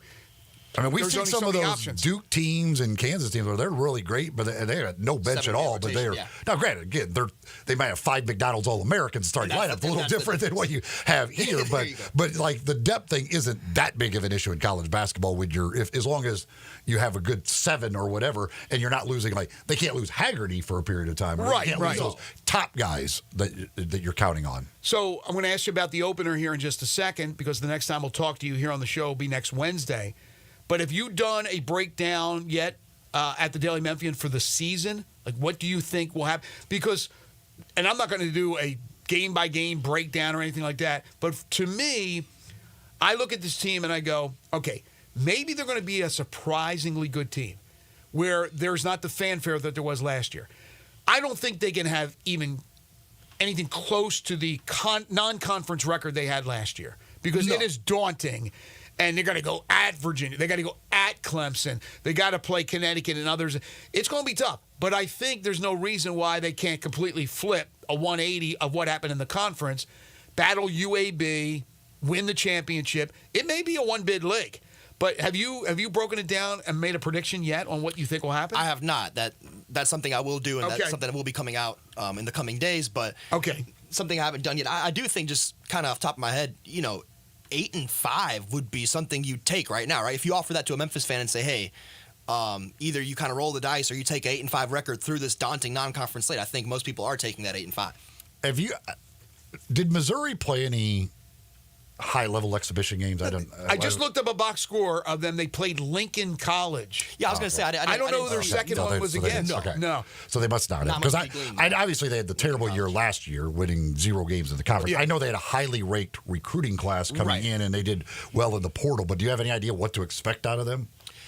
Not really. I know they've reloaded. Obviously, didn't win a single SEC game last year, which is crazy. But I think this is, it's hard to know what this team is from playing teams like Bama and North Carolina, because those teams have a reasonable chance of not only going to the Final Four, but winning it all, right? Like those 2 teams that Memphis has played. Now you're going from 2 top 15 KenPom teams to a team that's ranked 52nd in KenPom in Missouri. Can Memphis handle business against Mizzou? I think that's going to be more telling than anything else we've seen so far. So they're 52nd in KenPom? 52nd, yes. I think there are a lot of question marks for both these programs, so I don't know what to expect on Monday. I hope it'll be a nice crowd. I don't know where the ticket sales are. Missouri's going to be one of those teams, I think, that's going to take some time for all those new players to gel. Yep. But I think they got a lot of talent. They went out, as Eli said, they did great recruiting the high school kids, the JUCO kids, but also the portal, one of the top in the country. They had to make an overhaul because of the season they had last year. Yeah. Memphis made an overhaul by, all those players leaving or being shown the door. And David Jones deciding to leave. And so it's an overhaul for Memphis, too. So we'll find out a lot more on Monday in the Battle of the Tigers. I don't know, really, how to predict. I won't predict. I'll be on the call of this game. Yep. But yeah, I think we'll learn a lot more about them on Monday. So no doubt. So next Wednesday, when we have you on, we'll have a lot more to talk about as far as a regular season game. Maybe get some predictions as well. Parth will join us each and every Wednesday, as he has been right here on the program. Make sure to read all his stories covering Memphis Tigers men's basketball at the Daily Memphian. Follow him on Twitter at, I'll spell it out for you, PUPADHYAYA _ He's a great follow. He's Parth Upadhyay. Thank you, Parth. Appreciate y'all. Appreciate you. We will take a final timeout, come back. One segment to go before we put a wrap on this Wednesday edition of Sports 56 Mornings with Greg and Eli, right here on Real Sports Talk, Sports 56 and 98.5 FM.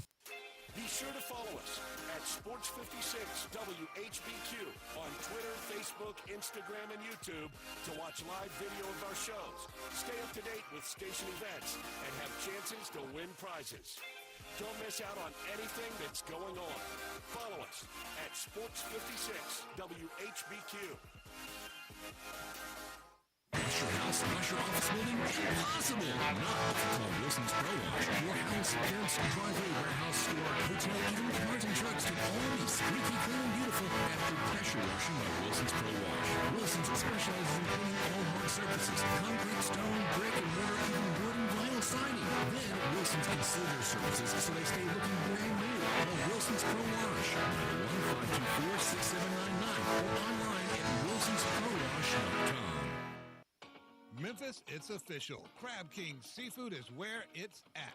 For the most flavored seafood and the biggest plates, run to a Crab King's near you. Visit the Bartlett Cordova location at 7140 Stage Road. The price, the portions, the service is why Crab King's is number one. So don't be disappointed in seafood. Make the right choice the first time and every time. Make it Crab Kings. Crab Kings have only locally grown catfish. Come and devour tasty snow crabs, king crab, shrimp, salmon, catfish, calamari, and so much more. Enjoy Memphis's best tasting pasta with your choice of toppings. Visit the Bartlett Cordova location at 7140 Stage Road. Crab Kings is open Wednesday through Sunday. Enjoy 50% off lunch portions and dollar fountain drinks. The number one name in Cajun seafood is Crab Kings Seafood, a Memphis favorite. Crab King, 7140 Stage Road. Kings with the Z. The best I do's start with Sissy's Blue. Discover bridal jewelry worthy of your big day at Sissy's Log Cabin, along with our spectacular experience that comes with our promise of exceptional quality, service, and brilliant natural diamonds. Experience our expansive selection when you stop by any of our 6 locations or shop online at sissyslogcabin.com. Find your perfect engagement ring only at Sissy's Log Cabin, because life's too short for ordinary jewelry. If you need glass replaced, there's only one name you need to know: Binswanger Glass, the largest full-service glass company in the U.S. They've been an industry leader for over 145 years. For all your residential, commercial, or auto glass needs, Binswanger Glass is the name you need to know. 24-hour emergency service for all commercial customers, plus a nationwide warranty on all professionally installed glass. Visit Binswanger Glass in Midtown at 340 South Hollywood, across from the Liberty Bowl. Visit binswangerglass.com. Binswanger Glass. Sports 56 mornings on Sports 56 and 95 FM. This hour brought to you by Jenkins Floors and More. And once again, our Greg Gaston and Eli Support. So looking at Ken Palm's website, he has the Tigers winning the Missouri game by 4. 78-74 is his projected final score, giving the Tigers a 65% chance to win the game. The only games he has the Tigers right now projected as losses in his individual game results are the Connecticut game and the Clemson game. Wow. Now, his overall projected record for the Tigers is 21-8 and 14-4 in conference. But in his individual game results, the only 2 he has as losses right now are Connecticut and Clemson. So he's predicting 2 games that he feels are definite losses, but then he also has his analytics where he thinks more than likely. Well, they're just not going to win all those games. More. Yeah. We've had him on. total. you're not going to win all of those games. There's a lot of those games that are really close in his projections. Right. You're not going to win every single one of those. Yeah, all the coin flips you're not going to win. So overall, he's got them at 21-8. But if you just go on a game-by-game basis, he's got them only right now losing 2. But, I mean, you got... Does he break them down individually? Which one he has losing other than those 2? You said he has them. No, he only has 2 losses in the individual games, but overall record 21-8. Well, I know, but there's 6 more losses according to that. So I'm just wondering. I know he doesn't. That's the whole point. He's not, as he's told us before. I don't. He's saying they're not going to win every single game. I project to win when there's a bunch of 1 point and 2 point and 3 point wins. They're not going to win all those. Okay, so do you think there's enough out there non-conference wise, minus Clemson and Connecticut, that would put Memphis in a situation that if they went 14-4 in conference, let's say lost in the championship game, that they can get in at large? I know it's all speculation now, and it depends on what, but I think this could be a one-bid league. It could be. Now, if Memphis has a breakout, and let's say loses in the championship to UAB, then maybe it's a 2. But that's why I'm asking. I mean, in the situation of what he has at 21-8, that's 4 non-conference losses. I would say that probably would be pretty hard for them to get an at-large, but I don't. It's hard to say. You have no idea what your competition is going to be looking like at that point, and who those losses are against. Well, let me pull who the conference losses are against. I mean, are they against the bottom of the conference? Is there a loss or 2 that's an absolutely god-awful, terrible loss? Or are they all the teams that are at the top of the conference with you? Whatever. And then the non-conference losses, who are those against? I mean, so it's impossible to tell. Well, again, granted, I haven't done all my homework. I've already I started last week putting together stuff for the Missouri-Memphis game, since I'll have that call on ESPN+. Went to Huntsville to watch the Tigers. I know the Tigers fairly well now, but still, even with that said, there is a shroud of mystery about this team. So this is all just guesses and speculation at this point. And then I don't know a lot about some of these other teams. I don't know how strong UNLV is. I don't know how strong San Francisco is. I do know that Memphis will be on the road. They'll play UNLV at their place. San Francisco, that game will be at the Chase Center? Mm-hmm. Home of the Golden State Warriors. So you look at the schedule, again, Memphis, Missouri, they beat them last year. It was a strange game. I remember that game was one half was great, the other half was terrible. But it's a whole different team. There's a brand new team for them. It's pretty much a brand new team for Missouri. There's a couple of returning guys from Missouri. I mean, if you just went off of Ken Palm's rankings, so let's just say if you lost the 4 highest ranked non-conference opponents that are in his, just based on his preseason rankings, that would be losses to Connecticut, Clemson, Mississippi State, and Ole Miss? And Ole Miss, yep. So that would give you wins over you would win at Missouri, Virginia. UNLV, San Francisco, Virginia. Who would be the team they play? They would play the loser of who if they lose to Connecticut, which they probably will. And I think he doesn't have the rest. You can't obviously project games. He doesn't know who the opponents are, so those aren't in here. What the other games that you get out in Maui after Connecticut? But it's going to be who or who. Elijah, can you look up the field for the Maui? And again, Memphis won that game. Katie barred the door, but more than likely they won't. So they'll probably go into that losers bracket and play the loser of whatever Elijah finds here as far as that other game. Again, I don't know much about San Francisco. Couple bye games. They got La Tech at home. They'll win. Against Arkansas State, they should win. They got also Ohio, which will be coming up on November 15th. Should win that one. I mean, you better win that one. But again, UNLV, San Francisco, they could be games that make a big difference later down the road. What do you got? It would be either Colorado or Michigan State who they'd play. Colorado or Michigan State? Tom Izzo's Colorado, Michigan State Spartans. I don't know what Colorado brought in to replace what they lost. I mean, they lost a ton. So I don't know where Colorado stands right now. And Michigan State did not have a great year last year, right, for their standards, right? If I'm not mistaken. So Michigan State is 35th in Ken Palm's preseason rankings. Let's see where Colorado is. They lost so much.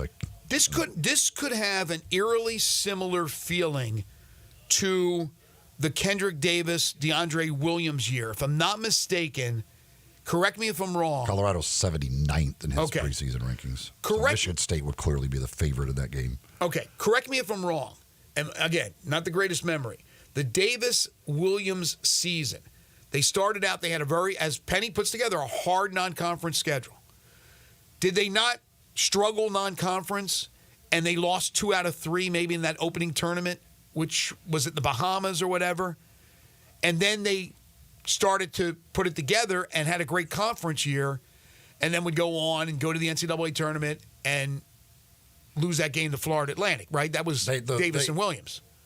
The Davis-Williams year where they lost to St. Louis, then they lost to Seton Hall to start that was down in Orlando, because I was down there with Ole Miss. They lost to Seton Hall, and then they played Nebraska. They beat Nebraska and Stanford down there. Okay, so they won 2 out of 3. And then they lost to Alabama. They beat Auburn on a neutral court down in Atlanta. Was this 22-23? Yeah, they lost to Alabama in the non-conference down at Alabama in a tight game. But they didn't. I mean, the non-conference schedule wasn't very good. They beat VCU, but there wasn't any great teams. Auburn was clearly the best win. They also beat A&M. That was the home game against A&M. That was a pretty good A&M team. Auburn and A&M were pretty good that year. That was the 2 good non-conference wins for them. And this was the game. I mean, this was the season that they lost to Houston during the regular season at Houston when Houston was they number lost twice to Houston. Then they lost to number 1 Houston by 2, and then so they won the championship. They got the AQ. Were they getting in as an at-large if they didn't win? They were a bubble team. They were a bubble team. Okay, but I got that. I'm not saying the team makeup, because you don't have a Kendrick Davis, although P.J. Haggerty's got a chance to be a star. He's a budding star. And you don't really have a DeAndre Williams. But they had role players on that team, and they knew exactly what their role is. Will this team be similar in the sense that guys know their role? As long as there's the understanding of the whole NIL and there's no more of that and that drama, which is, saying an awful lot to not have more drama in any program there is. But maybe that team could be similar to that team, where they kind of surprised a little bit, got better as the season progressed, and unfortunately had the snafu at the end against Florida Atlantic. Maybe it could be similar, because you don't want it similar to last year. Even though it was a great start and it was fun to beat those teams that they did, non-conference-wise, it was a disaster actually in the conference. I think this team being a mystery of some sort could be a surprise. That's all I'll say. Fleet Feet, the place to go to get all your running gear. You want to make sure you get shoes that are just right for you. Go see the folks at Fleet Feet, and they'll do that, taking a look at the way you run, the way you walk. They'll fit you with shoes that are perfect for you based on the mechanics of how you walk or run.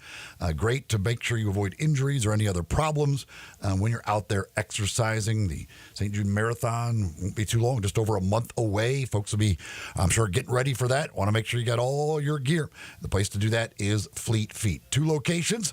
East Memphis, Laurelwood Shopping Center, and out in Collierville, Poplar and Houston Levy next to Huey's. 2 chances for you to go see the folks at Fleet Feet. Tomorrow on the program, Tigers head football coach Ryan Silverfield joins us at 8:05, followed by the Tiger Football Report at 8:25 as we break down the Tigers and UTSA. We'll talk World Series with Kerry Miller from Bleacher Report at 8:45. And then from 9 to 10, it's the AutoZone Liberty Bowl Inside College Football Hour. With Harold Grader, we'll have our world-famous Pick 6. We'll start, though, at 7 o'clock. We'll be talking Grizzlies wrapping up their game against the Nets. We'll talk World Series as well, all kinds of things. So join us starting bright and early at 7 a.m. Thanks to Stephen Glass, Jerry Palm, DeMichael Cole, Parthu Pajai for joining us today.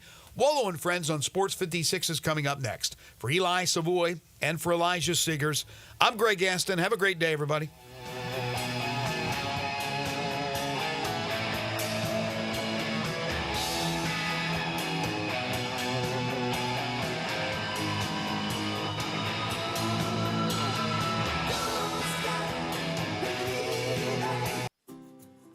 wife asking you to stop eating junk food? Well, we have you